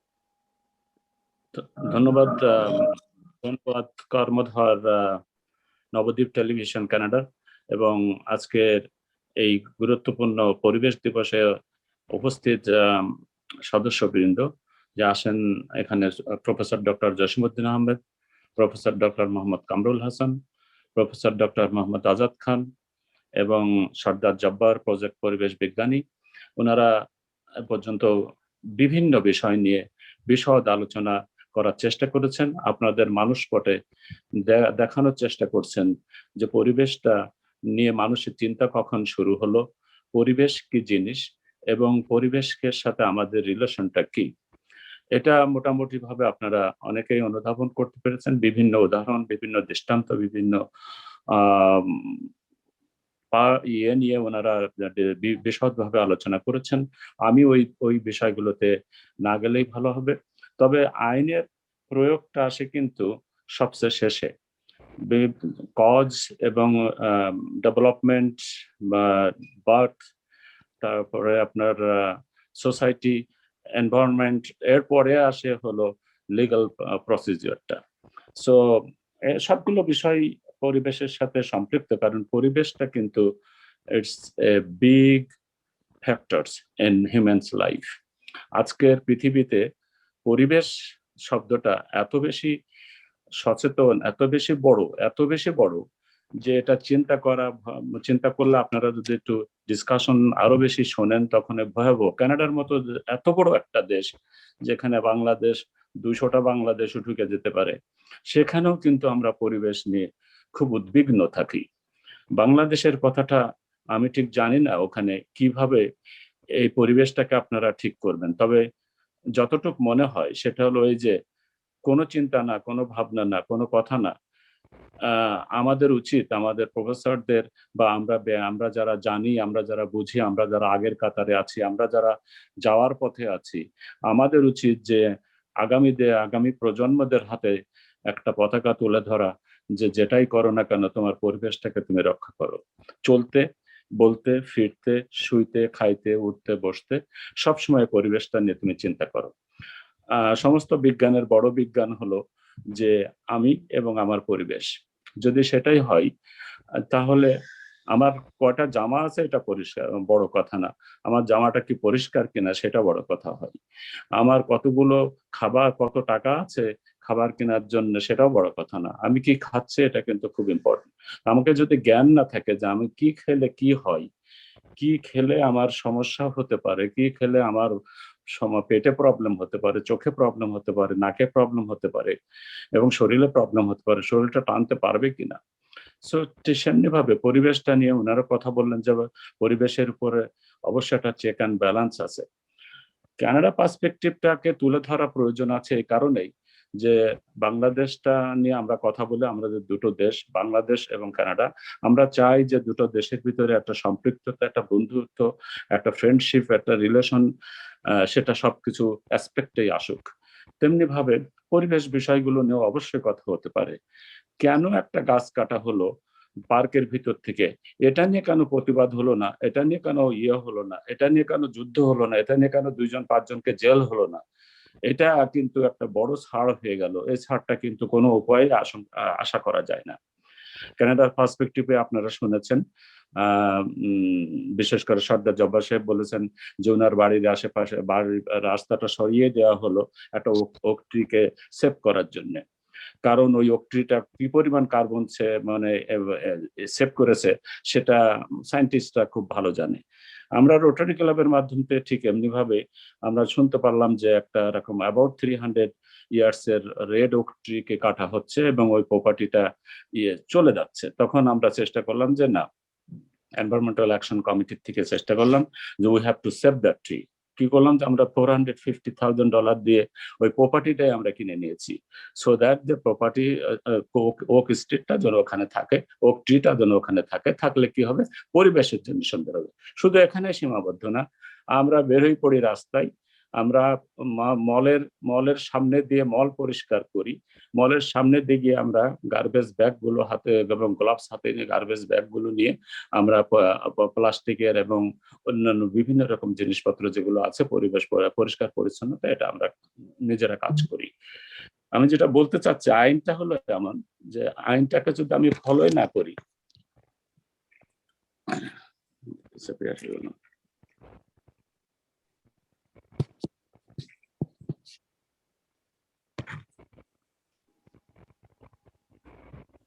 ধন্যবাদ আনোয়ার কবির ভাই। তার সংযোগটা বিচ্ছিন্ন হয়ে যেত, আমরা আসবো আনোয়ার কবির ভাইয়ের কাছে আবার। আমি এ পর্যায়ে অনুরোধ করব রীতা আক্তারকে। আপনি শুনলেন বিজ্ঞ আলোচকদের আলোচনা এবং সবাই আশা ব্যক্ত করছে যে আমরা আগামী প্রজন্মের জন্য কিছু রেখে যেতে চাই। তো আপনি তো এই প্রজন্মের একজন, তো আপনি যদি এই আলোচনায় অংশগ্রহণ করেন। রিতা আচ্ছা, কি আক্তার। ধন্যবাদ স্যার আপনাকে। সবাইকে আমার সালাম জানাচ্ছি, আসসালামু আলাইকুম। আজকে আমি বিশেষভাবে আহ, শ্রদ্ধা জানাতে চাই আমার শ্রদ্ধেয় sir professor doctor Mohammad Azad Khan স্যারকে। তিনি আমাকে এই প্ল্যাটফর্মে কথা বলার সুযোগ করে দিয়েছেন। আজকে আমি সবার কাছ থেকে অনেক কিছু জেনেছি, অনেক কিছু শিখেছি এবং কিছু বলার সুযোগ পেয়েছি। আমাদের মানুষের জীবন ধারণের জন্য যা কিছু প্রয়োজন তা আমরা সবই পরিবেশ থেকে সংগ্রহ করে থাকি। আমরা বিজ্ঞান ভিত্তিক দৈনন্দিন জীবনে যত বেশি অভ্যস্ত হচ্ছি, পরিবেশের উপর ততই বেশি চাপ বাড়ছে। বিষাক্ত কালো ধোঁয়া, বজ্র, বর্ধিত জনসংখ্যার খাদ্য, বাসস্থান, এগুলোর চাহিদা মেটানোর কারণে আমরা আমাদের বিলুপ্ত হয়ে যাচ্ছে দিন দিন বনাঞ্চল, নদী নালা, খাল বিল, এবং সেই সঙ্গে বিলুপ্ত হচ্ছে এই স্থানে বসবাসকারী সকল ধরনের ছোট বড় বন্য প্রাণীগুলো। একটি দেশে যেখানে 25% বনায়ন থাকার কথা, সেখানে আমাদের দেশের বন বিভাগের দাবি অনুযায়ী দেশে বনায়ন আছে 14%, কিন্তু বাস্তবে 14% নেই। বাস্তবে আমরা দেখতে পাই যে এখানে 7% বনায়ন আছে। গাছ কাটার জন্যই হবে, কিন্তু গাছ লাগাতেও হবে। একটি গাছ ছেদন করলে 3টি গাছ লাগাতে হবে। গাছ বাঁচিয়ে পরিবেশকে সবুজ করতে হবে, তাহলে আমরা পরিবেশের কিছুটা হলেও ক্ষয়ক্ষতি রক্ষা করতে পারবো। এখন আমাদের এ বিষয়ে কিছু, আমরা যতই উন্নয়ন করি না কেন, দালান কোঠা, রাস্তাঘাট, ব্রিজ, কালভার্ট নির্মাণ করি, তা হতে হবে প্রকৃতি এবং পরিবেশের সুরক্ষা নিশ্চিত করে।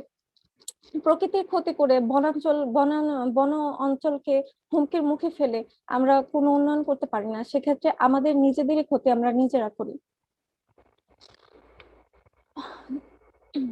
এক্ষেত্রে আমরা কিছু কর্মসূচি গ্রহণ করতে পারি। আমরা নতুন প্রজন্ম হিসেবে বেশি বেশি প্রচারণা করতে পারি এবং গাছ লাগান স্লোগান দিতে পারি, এবং সেই সাথে এলাকা ভিত্তিক গাছ লাগান কর্মসূচি পালনের মাধ্যমে আমরা সবাইকে সচেতন করতে পারি এই গাছ আমাদের কতটা নিজেদের জীবনের প্রয়োজন, পরিবেশের জন্য প্রয়োজন। একটি গাছ ফিল্টারের মতো কাজ করে, সমস্ত গ্যাস নিজের মধ্যে গ্রহণ করে আমাদেরকে বিশুদ্ধ অক্সিজেন দান করে, যেটা গ্রহণ করে আমরা বছরের পর বছর বেঁচে আছি।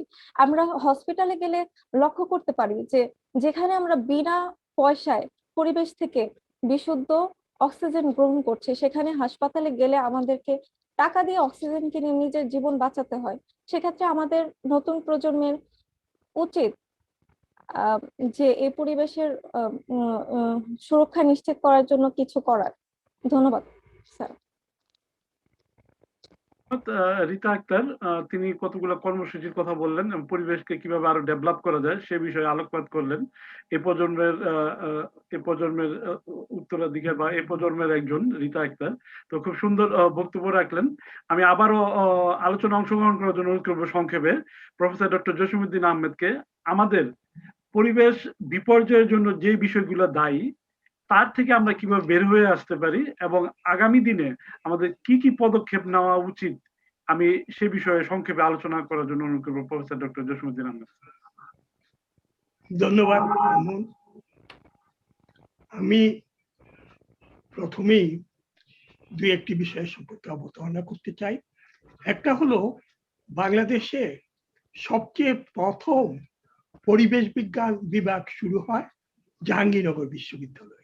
এই উদ্যোগও আমরাই গ্রহণ করেছিলাম। আমরা প্রথম জাহাঙ্গীরনগর বিশ্ববিদ্যালয়ে লন্ডনের ব্র্যাডফোর্ড ইউনিভার্সিটি এবং ব্রিটিশ ওডিআইকে নিয়ে একটা সম্মেলন করেছিলাম। তার ফলে প্রথম সেন্টার ফর এনভায়রনমেন্টাল স্টাডিজ স্থাপিত হয়। এরপর ডিপার্টমেন্ট অফ এনভায়রনমেন্টাল সায়েন্স, যার অন্যতম উদ্যোক্তা আমি ছিলাম। আমরা সবসময় বিশ্বাস করি যে পরিবেশ বিজ্ঞান একটি হোলিস্টিক সায়েন্স, ওখানে অন্যান্য বিষয়গুলো আসতে হবে। আমরা ওই জন্য এখানে সিলেবাসে এনভায়রনমেন্টাল এথিক্স, ফিজিক্স, কেমিস্ট্রি এবং অন্যান্য সব বিষয়কে অন্তর্ভুক্ত করেছিলাম। এরপর অন্যান্য বিশ্ববিদ্যালয়ে এটি শুরু হয়েছে, আর এখন তো এটা একটা অনেকটা ফ্যাশনের মতো হয়ে গেছে। কোনো কোনো বিভাগের সাথে বিভাগের নাম দিয়ে উপরিবেশ বিজ্ঞান বা উপরিবেশ, তো পরিবেশে তেমন কিছুই হয় না। আমাদের এই বিষয়গুলোর বিশেষ নজর দিতে হবে। আমি 2-3টা বিষয় উল্লেখ করতে চাই। একটা হলো আমাদের সচেতনতা কতটুকু। আমরা যখন পরিবেশ বিজ্ঞান বিভাগ করি তখন একদিন বাংলাদেশের এনভায়রনমেন্টাল মিনিস্টার সে জাহাঙ্গীরনগর ভিজিট করতে আসতেছিল। আসার সময় সাভারে এসে দেখে একটা কারখানার থেকে ওই নদীর পানিতে বিভিন্ন রঙের পানি মিশতেছে। তিনি তার ড্রাইভারকে বললেন, এখান থেকে 2 বোতল পানি সংগ্রহ করো, করে এনে আমাদেরকে, কেমিস্ট্রি ডিপার্টমেন্টে তখন আমি চেয়ারম্যান, আমাদেরকে দিয়ে বললো এইটা আমরা অ্যানালাইসিস করে। পরের দিন ওই ফ্যাক্টরির মালিক এসে আমাকে বললো, স্যার মন্ত্রী সাহেব নাকি আপনাকে 2 বোতল পানি দিয়েছে অ্যানালাইসিসের জন্য। আমি বললাম হ্যাঁ দিয়েছে। কি জন্য? কয় উনি আসবেন, আমাকে আগে জানাবেন না? আমি বললাম জানালে কি হতো? তাহলে আমরা ওই যে নদীতে পানি মিশতেছে বিভিন্ন রঙের ওইটা বন্ধ করে দিতাম। এই হলো আমাদের অবস্থা। আরেকটি হলো, একবার আমাদের এক বন্ধু, সে তার একটা ডাইং ফ্যাক্টরি আছে ইয়েতে কাশপুরের কাছে, আমাদেরকে দাওয়াত দিল ওইটা দেখার জন্য। তো গেলাম, যাওয়ার পর উনি তো বেশ আদর আপ্যায়ন করলেন, সোনারগাঁ থেকে নাস্তা নিয়ে গেলেন ইত্যাদি ইত্যাদি, খুব ওই দিকেই নজর। আমি বললাম যে আমরা তো আসছি আপনার যে ইয়েটা পরিবেশ দূষণের যে প্ল্যানটা এইটা কিভাবে কাজ করে দেখার জন্য। বললো চলো গিয়ে দেখি ওতে লাল পানি আসতেছে। তো আমরা বললাম যে এটা কিভাবে? তো ইঞ্জিনিয়ার বললো এটা 2 দিন যাবত একটি প্রবলেম হচ্ছে, এই জন্য। অর্থাৎ তারা যখন প্রয়োজন তখন ব্যবহার করে, অন্য সময় ব্যবহার করে না। এই যে সচেতনতার যে অভাব, এটার থেকে আমাদের দূর হতে হবে। এখানে বনভূমি বিনাশের কথা এসেছে। আমরা অনেক কাজ করেছি, যে আমরা তো যে পরিবেশ বিজ্ঞান বিভাগ থেকে এবং জাহাঙ্গীরনগরের রসায়ন গ্রুপ থেকে অনেক কাজ করেছি।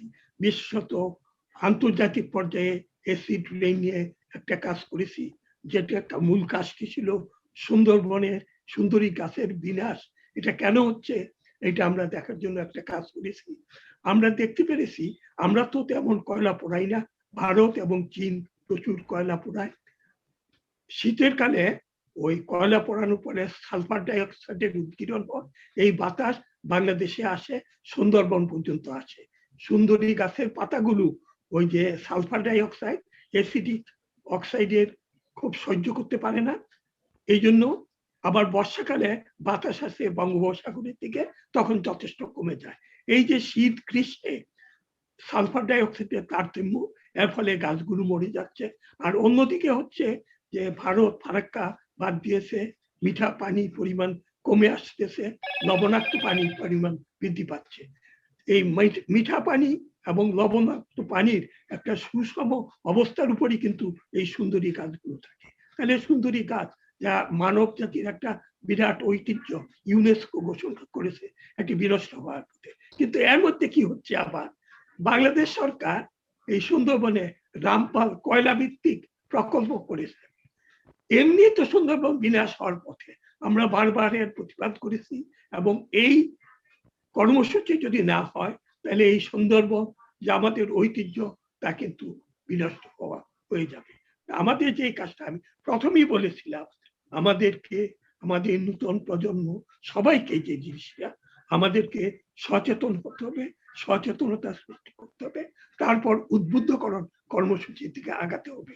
আমরা যদি উদ্বুদ্ধ না করতে পারি, নিজেরা উদ্বুদ্ধ না হই এবং অন্যদেরকে উদ্বুদ্ধ না করতে পারি, তাহলে কিন্তু হবে না। তাই আমাদেরকে এই যে বনভূমির বিনাশ, এই যে একটা কথা যে একটা গাছ কাটলে বাংলাদেশের একটা স্লোগান 3টি গাছ লাগাতে হবে, এই ব্যাপারে আমি একটা ছোট্ট কথা বলি। একটা গাছ তো বড় হলে কাটা তো খুব সহজ, আপনি একজন ওই এমনি করার দিয়ে কাটলে কয়েক ঘন্টা লাগবে, ইলেকট্রিক করার দিয়ে কাটলে খুব তাড়াতাড়ি কাটা হয়ে যাবে। কিন্তু 3টা গাছ লাগাবে, এই 3টা গাছ যে আবার বড় হবে তার নিশ্চয়তা কি? তার প্রথম তো কিছুদিন পানি দিতে হবে, তারপরে আপনি গাছগুলো লাগালেন, আমাদের প্রতিবেশী মনে করলো এই গাছ বড় হলে তার জমিতে ছায়া দিতে পারে, সে করলো কি এই সন্ধ্যাবেলা বা রাত্রে অন্ধকারে গাছের আগাটা ভেঙে দিল। ছেলেরা খেলাধুলা করতে যায়, হাতে একটা লাঠি একটা গাছের আগায় বাড়ি দিল, গাছটা ভেঙে গেল। আবার ছাগল বা অন্যান্য গাছটা খেয়ে ফেলতে পারে। তার মানে 3টা গাছ লাগালেই গাছগুলো হবে এটা ঠিক না, গাছগুলো পরিচর্যা করতে হবে।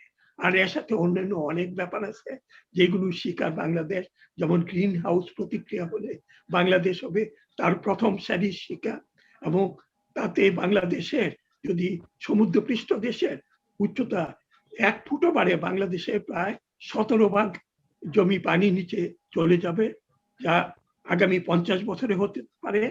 এবং এই 50 ভাগ জমি হচ্ছে যেখানে বাংলাদেশে সবচেয়ে ভালো ফসল জন্মে, খুলনা, বরিশাল, পটুয়াখালী, এই সমস্ত অঞ্চল। ইতিমধ্যে দেশে জনসংখ্যা বৃদ্ধি পাবে, এই জন্যই বলা হয় গ্রিন হাউস প্রতিক্রিয়া প্রথম সারির শিকার হচ্ছে বাংলাদেশ, অথচ গ্রিন হাউস গ্যাস উদ্দীপনে আমাদের তেমন কোনো ভূমিকা নেই। আমরা চেষ্টা করলাম, আমি এক মিনিটে শেষ করব, আমরা চেষ্টা করলেই আমাদের এই যে বনভূমির পরিমাণ বাড়াতে পারবো না, সামাজিক বনভূমি বাড়াতে পারবো।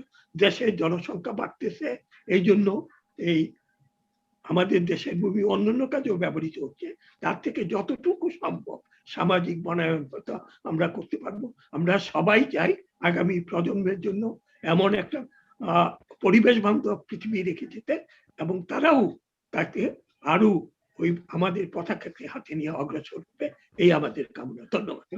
ধন্যবাদ। খুব সুন্দর আলোচনায় অংশগ্রহণ করলেন প্রফেসর ডক্টর জসিমউদ্দিন আহমেদ। আমি এই পর্যায়ে অনুরোধ করব প্রফেসর ডক্টর আজাদ খানকে সংক্ষেপে, আমাদের পরিবেশের ভারসাম্য নষ্ট হয়ে যাচ্ছে এবং আগামী প্রজন্মকে উদ্বুদ্ধকরণ, যে বিষয়টা আলোচনায় উঠে এসেছে, আমাদের উদ্বুদ্ধকরণ করতে হবে এবং আমাদের কাজে লাগাতে হবে। আমরা শুধু কথায় না থেকে বা আমরা পরিকল্পনা মাফিক আমাদের বাংলাদেশকে আমরা একটা বাসযোগ্য পরিবেশ দেখতে চাই, যে আলোচনাটা উঠে এসেছে। আমরা সারা পৃথিবীকে আমরা একটা বাসযোগ্য পৃথিবী রেখে যেতে চাই বা রাখতে চাই, এই আশা। এবং আমরা কি করণীয় আমাদের, আপনি যদি আলোচনা অংশগ্রহণ করেন এই বিষয়ে। জি, ধন্যবাদ মামুন ভাই।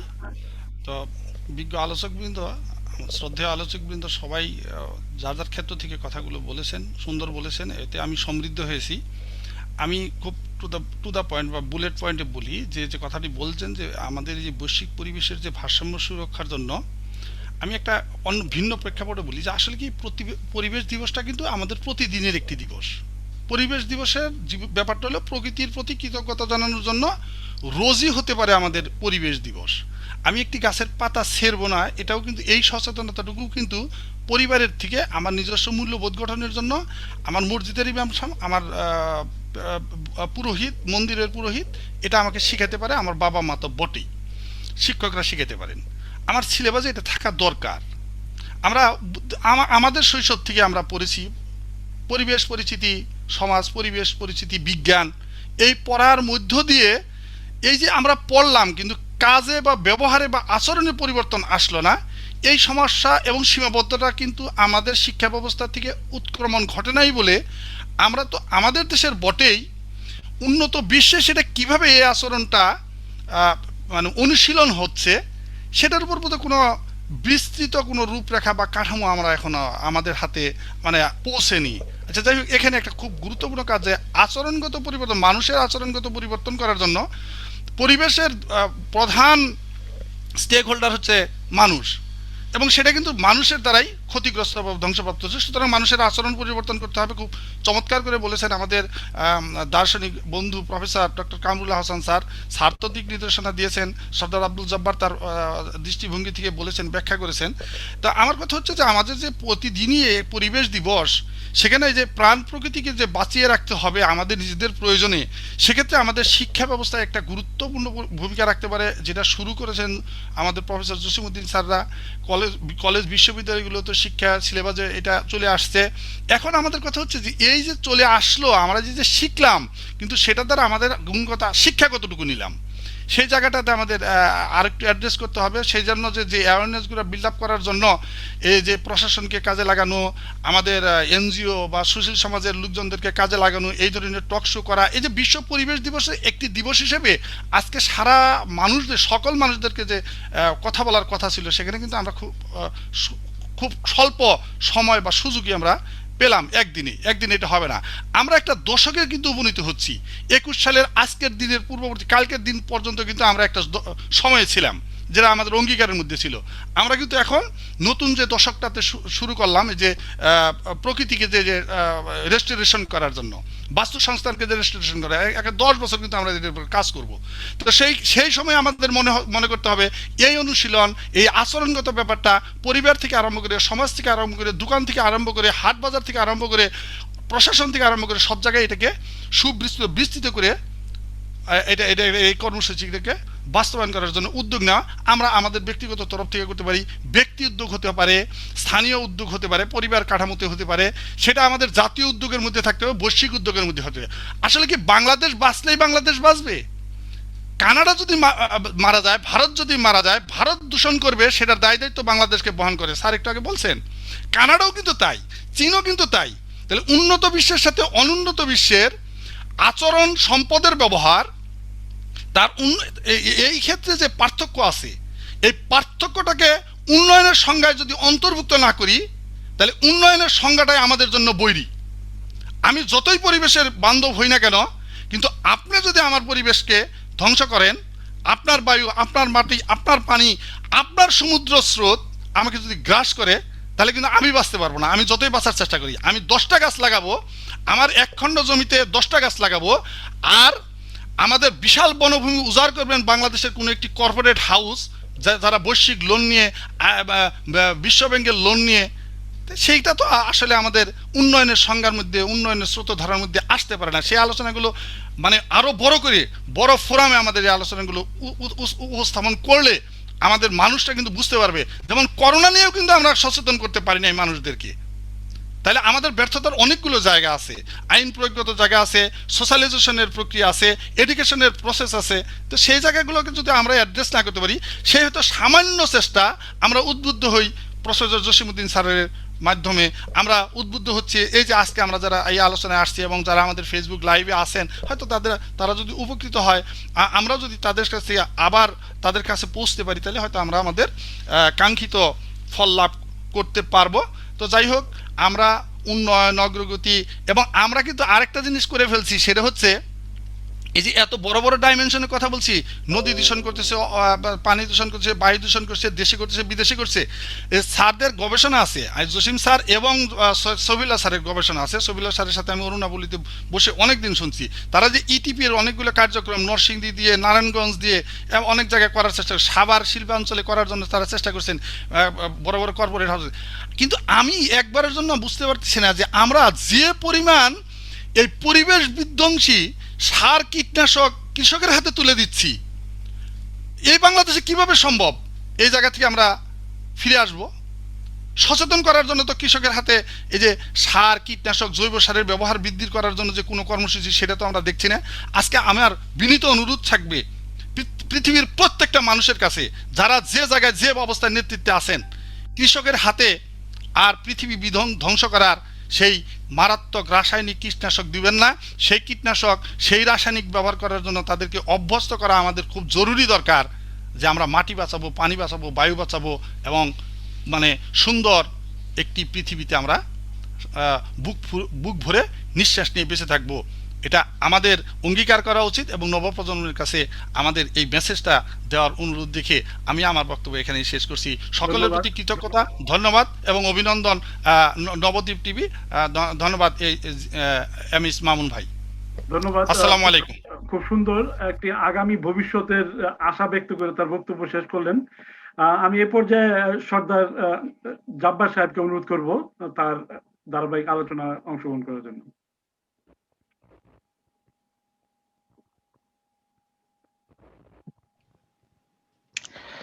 ধন্যবাদ মামুন সাহেব। আমি আগে বলেছি যে সবাই আলোচনা করছে তাদের বিভিন্ন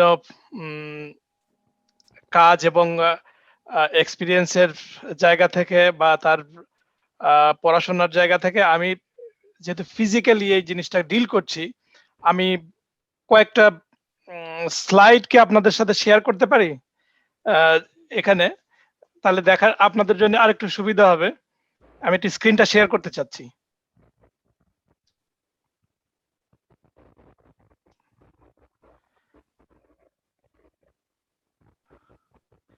আপনাকে আমার স্ক্রিনটা দেখতে পাচ্ছেন? হ্যালো? না, হ্যাঁ। আপনার শেয়ারটা এখানে আসবে না, আপনাকে করতে হবে। আমরা পরবর্তী আপনাকে- পর্যায়ে আরেকটা আলোচনা আসবে, আপনি আলোচনা করবেন প্লিজ। ওকে ওকে হুম। ওকে ওকে মানে আমি আমার যে এক্সপিরিয়েন্স এর জায়গা থেকে আমি একটু বলার চেষ্টা করছি। আমাদের একজন আলোচক অলরেডি আলোচনা করেছেন যে আমাদের মাটি, পানি তাদের প্রত্যেকেরই একটা অ্যাবজর্পশন ক্যাপাসিটি আছে, কতটুকু পর্যন্ত লোড সে নিতে পারবে, ক্যারিং ক্যাপাসিটি বলি আমরা এটাকে। তার থেকে কম হলে সেটাকে আমরা দূষণ বলি না, বা মিনিমাম স্ট্যাটাসে থাকলেও বলবো না, কিন্তু যেটা এক্সেস হয়ে যাবে তখনই সেটা আমাদের পরিবেশের দূষণ বলবো। মামুন ভাই সম্ভবত স্ক্রিনে চলে আসছেন। হ্যালো, শুনতে পাচ্ছেন আপনার? হ্যাঁ, শুনতে পাচ্ছি, বলেন, বলে যান। হ্যাঁ, সেই ক্ষেত্রে আমার কিছুদিন আগেই আমি একটা প্রজেক্টের কাজ শেষ করেছি, সেটা নিয়ে একটু শেয়ার করব যে আমাদের সবকিছুকেই আমরা মাটিতে কবর দিচ্ছি, ইভেন আমাদের বডিটাও। কিন্তু মাঝে মাঝে এই মাটিটাও এমন বার্ডেন তৈরি হয় যেটাকে এই মাটিটাকেই কবর দিতে হয়। এরকম একটা এক্সপিরিয়েন্সের আমাদের কানাডিয়ান এয়ারফোর্সের বেজের মধ্যে তাদের যে ফায়ার ফাইটিং এর যে ট্রেনিং গ্রাউন্ড আছে, সেই রকম একটা গ্রাউন্ডে যে পরিমাণ কন্টামিনেশন এখন আছে সেটা মাটির জন্য ভালো না, মানুষের শরীরের জন্য ভালো না, সেটা খুবই খারাপ। যার কারণে ওই মাটিটাকে আমরা ওখান থেকে এক্সকাভেট করে একটা জিও টেকনিক্যাল প্রসেসে হোল মাটিটাকে কয়েক থাউজেন্ড কিউবিক মিটার মাটি আমরা ওখানে মাটিটাকেই কবর দিয়ে রাখছি একটা ব্যাগের মধ্যে, যাতে আগামী 30 বছর কি সিদ্ধান্ত হবে সেটা সরকারি সিদ্ধান্ত, যেটাকে ট্রিটমেন্টে গেলে একটা প্রসেস, এটাকে যদি পুরো বার্ন করে ফেলা দেওয়া যায় আরেকটা প্রসেস, কিন্তু ওই সিদ্ধান্ত আসার আগ পর্যন্ত এই মাটিটা যাতে কোনো হিউম্যান অ্যানিমেলের ইয়াতে না আসে, কন্টাকে না আসে, সেজন্য ওই থাউজেন্ডস অফ কিউবিক মিটার মাটি আমরা একটা জিপলক ব্যাগের মধ্যে মনে করেন থাউজেন্ডস অফ কিউবিক মিটার, সেটার একটা রেস্ট্রিক্টেড এরিয়াতে মাটিটাকেই কবর দিয়ে রাখছি 5 ফিট 10 ফিট উঁচু উঁচু বড় বড় জিও টেকনিক্যাল ব্যাগের মধ্যে। সরকারি সিদ্ধান্ত আসলে তখন দেখা গেলো এগুলো ট্রিটমেন্টের জন্য নেওয়া হবে একটা প্রসেস। এরকম অজস্র এক্সাম্পল দেওয়া যাবে যে আমরা কিভাবে এই জিনিসগুলো হ্যান্ডেল করবো। আমাদের দেশে এই প্রসেসগুলো নাই, কিন্তু কাজ ঠিকই হচ্ছে, পলিউশন হচ্ছে, সবাই যেটা বলছে যে আমাদের দূষণ হচ্ছে, নদী দূষণ হচ্ছে। তবে একটা জায়গা আমার কাছে মনে হয়, আমি 2টা এক্সাম্পল দিব এখানে, যে আমরা যখন প্রথম কানাডায় আসছি, আমরা বাংলাদেশে একটা ফিলোসফি আমাদের মাথার মধ্যে নিয়ে আসছি। বাংলাদেশে 20 বছরের ড্রাইভিং এক্সপিরিয়েন্স আছে, কিন্তু কানাডাতে এসে এই ড্রাইভার এখানে পরীক্ষায় ফেল করে। 2টা কারণ। একটা হচ্ছে তার ফিলোসফিটা বাঙালি ফিলোসফি, সে গাড়ি চালাতে পারে কিন্তু তার মধ্যে ইথিক্স এবং তার মধ্যে ইয়াটা নাই, যে ল যে কাজ করে, আইন যে মানতে হয়, সেই জিনিসটা তার মধ্যে থাকে না। সে কিন্তু ভালো ড্রাইভার, এখানে সে ফেল করে একটা মাত্র কারণে। 20 বছরের এক্সপিরিয়েন্স ড্রাইভারও কানাডাতে ড্রাইভিং টেস্টে ফেল করবে একটাই কারণে, সে আইনটাকে সামনে আনছে না, আইনটাকে কাউন্ট করছে না। সে ড্রাইভার, ভালো ড্রাইভার, রাস্তায় গাড়ি চালাতে পারে, কিন্তু সে রোডটাকে শেয়ার করছে না অন্যের সাথে। তারপরে 3-4 বার ফেল করার পরে কিন্তু সে পাস করে এক পর্যায়ে, যখন তার মেন্টাল সেট আপ হয় যে না, আমি এই রাস্তার জন্য উপযুক্ত। এটা যেমন একটা এক্সাম্পল, আপনারা যারা কানাডায় থাকেন তাদের এইটার সাথে পরিচিত আমি জানি। দ্বিতীয়টা, আমাদের ছোট বাচ্চাটা যখন এখানকার স্কুলে যায়, ওই বাচ্চাকে নিয়ে 6 মাস স্কুলে যাওয়ার পরে তাকে নিয়ে আপনি রেড লাইট ক্রস করতে পারবেন না। আপনার কিন্তু বাংলাদেশি মেন্টালিটিতে আপনি রেড লাইট ক্রস করতেছেন বাচ্চাটার হাত ধরে, বাচ্চা আপনাকে বলবে no, we can't do this, this is illegal. এরকম হাজার হাজার এক্সাম্পল আমাদের মধ্যে আছে, যে আমরা তো বাচ্চাদের সাথে অ্যাডজাস্ট করার চেষ্টা করছি। বাচ্চা কোথায় শিখছে? স্কুলে শিখছে। তাহলে আমাদের বাচ্চারা 6 মান্থ এখানে স্কুলে যাওয়ার সাথে সাথে তারা এই ফিলোসফি গুলো হোল্ড করতে পারছে, বাংলাদেশে কেন পাচ্ছে না? তার মানে আমরা বড়রা ওই জিনিসটা ওদেরকে দিতে পারছি না। আমার এক্সপিরিয়েন্স থেকে আমি এই জিনিসগুলো শেয়ার করছি, যে আমি কতগুলো স্কুলে যাওয়ার সৌভাগ্য হয়েছে আমার কাজের জন্য, এয়ার কোয়ালিটি মনিটরিং এর জন্য লং টাইম তাদের সাথে থাকছি, সেই বাচ্চারা তাদের চিন্তা চেতনায় যে ডেভেলপমেন্টটা হচ্ছে, আমরা ওখানে স্কুল শেষ করে ইউনিভার্সিটি শেষ করে চাকরিতে জয়েন করছে, ওই জিনিসটা আমাদের মাথার মধ্যে আসতেছে না। আমরা আইনকে শ্রদ্ধার চোখে দেখতেছি না, আইনকে বরঞ্চ আমরা তোয়াক্কা করার চেষ্টা করছি সর্বক্ষেত্রে, যার কারণে আমাদের প্রবলেম গুলো এখানে হচ্ছে। তো এখানের একটা বাচ্চা 6 মাস স্কুলে যাওয়ার পরেই যদি তার ফিলোসফিটা এইভাবে ডেভেলপ করে, আমাদেরকে হচ্ছে না। আমাদের রুট কজ বের করতে হবে যে আসলে আমরা কি দিচ্ছি। একটা প্রাইমারি স্কুলের টিচার স্কুলে যাচ্ছে, বাচ্চাকে একটা ম্যাথ দিয়ে হয়তো সে তার কাজে চলে যাচ্ছে, তাকে যে এটা গড়ে তোলার যে একটা চিন্তা ভাবনা বা যে জায়গাটা, সেই জায়গা থেকে আমরা অনেক দূরে সরে গেছি। ঠিক সেম এক্সাম্পল ইউনিভার্সিটিতে, যেমন আপনি বলছেন যে মৌলানা ভাসানীতে গাছ কাটা হচ্ছে। আমরা যখন প্রথম যাই, ডিপার্টমেন্ট খুলি, নতুন ইউনিভার্সিটি, তখন তো কিছু ছিল না। আমরা ইটের উপর ইট দিয়ে রান্না করে বাচ্চাদের খাওয়াইতাম, হলের ছেলে মেয়েদের। ওখানে আমরা প্রথমে গিয়ে পাখি শিকার বন্ধ করে দিছি। এটা এটা হচ্ছে ডিপেন্ড করে যে একজন মানুষ যদি টপ ফায়ারকৃতে থাকে, সে যদি চায় তাহলে সে এটা স্প্রেড করতে পারে অন্যদের মধ্যে, সেটা তার ডিপার্টমেন্টকে, তার অ্যাডমিনিস্ট্রেটিভ সব জায়গায়। কিন্তু ওই লোকগুলো কিভাবে চাচ্ছে এবং কিভাবে অ্যাডমিনিস্ট্রেশন চালাবে তার উপরে নির্ভর করছে। এখন যদি আপনি যদি পলিটিক্যাল জায়গায় চলে আসেন, যে হ্যাঁ বাংলাদেশে আমরা একটা কালচার চালু করছি যে পিপল পার্টিসিপেশন ছাড়াই যদি সবকিছু হয়, তাহলে একইভাবে তো সবাই সবকিছু করছে। যে ইন্ডাস্ট্রি করছে তার নিজের গায়ের জোরে করছে, যে রাষ্ট্র চালাচ্ছে সে তার গায়ের জোরে চালাচ্ছে, যে রামপাল বিদ্যুৎ কেন্দ্র করতেছে সে তার গায়ের জোরে চালাচ্ছে, কেউ তো আইনের দিকে তোয়াক্কা করছে। আপনি যদি সবগুলো সেক্টরই দেখেন, একজন সাংবাদিক সে ওটা মেনে নিচ্ছে, একজন শিক্ষক সেটা মেনে নিচ্ছে, তাহলে আমরা কোন জায়গায় আছি? আপনাকে গোল ঠিক করতে হবে, সেটা খুব ছোট জায়গা থেকে, প্রাইমারি স্কুল থেকে। আমার মনে হয় যেন ওই জায়গায় যে আমি যদি কখনো আমার সুযোগ আসে, তাহলে প্রাইমারি স্কুলটাকে ঠিক করতে হবে। তাহলে একটা বাচ্চা যদি তার আপলিফমেন্ট হয়, ওইটা সে ভ্যালুটা নিয়ে আসতে পারবে। ইউনিভার্সিটি এসে ভ্যালু হবে না, কারণ অলরেডি সে ম্যাচিউর। 18 বছরের বাচ্চাকে আপনি কি শেখাবেন? ধন্যবাদ, খুব সুন্দর এটা আমার ভিউ। ধন্যবাদ মামুন।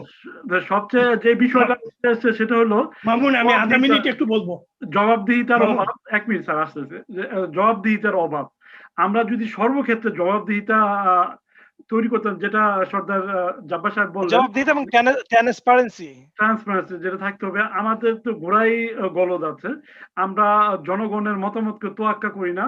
আমাদের খামখেয়ালি বা আমাদের ইচ্ছা মতো আমরা যা ইচ্ছা গায়ের জোরে, যেটা বললেন, আমাদের সরকার গায়ের জোরে চলছে আমাদের সমস্ত ক্ষেত্রে। আমার এখন একটা ইন্ডাস্ট্রি করা প্রয়োজন, আমি আমার গায়ের জোরে, আমার অন্যের জমি দখল করে ফেললাম, অন্যের জমি দখল করে আমরা সেই দিকে চলে যাচ্ছি। এখন ইভেন কি নদী দখল করে ফেললাম। একজন এমপি মারা গেছেন কিছুদিন আগে, সে তো নদী দখলের বিশাল এক উৎসবের মধ্যে ছিলেন। এইগুলো এক একটা এক্সাম্পল। রাইট। সো আমাদের এগুলাতে পয়েন্ট আউট করতে হবে এবং আমাদের বিশেষজ্ঞদেরকে কাজে লাগাতে হবে। আর সবচেয়ে বড় বিষয়, বাংলাদেশ যেটা সবচেয়ে দুর্বলতা, সেটা হলো গবেষণার উপরে আমাদের সরকার বা আমাদের পূর্ববর্তী সরকাররাও ততটুকু জোর দেয়নি।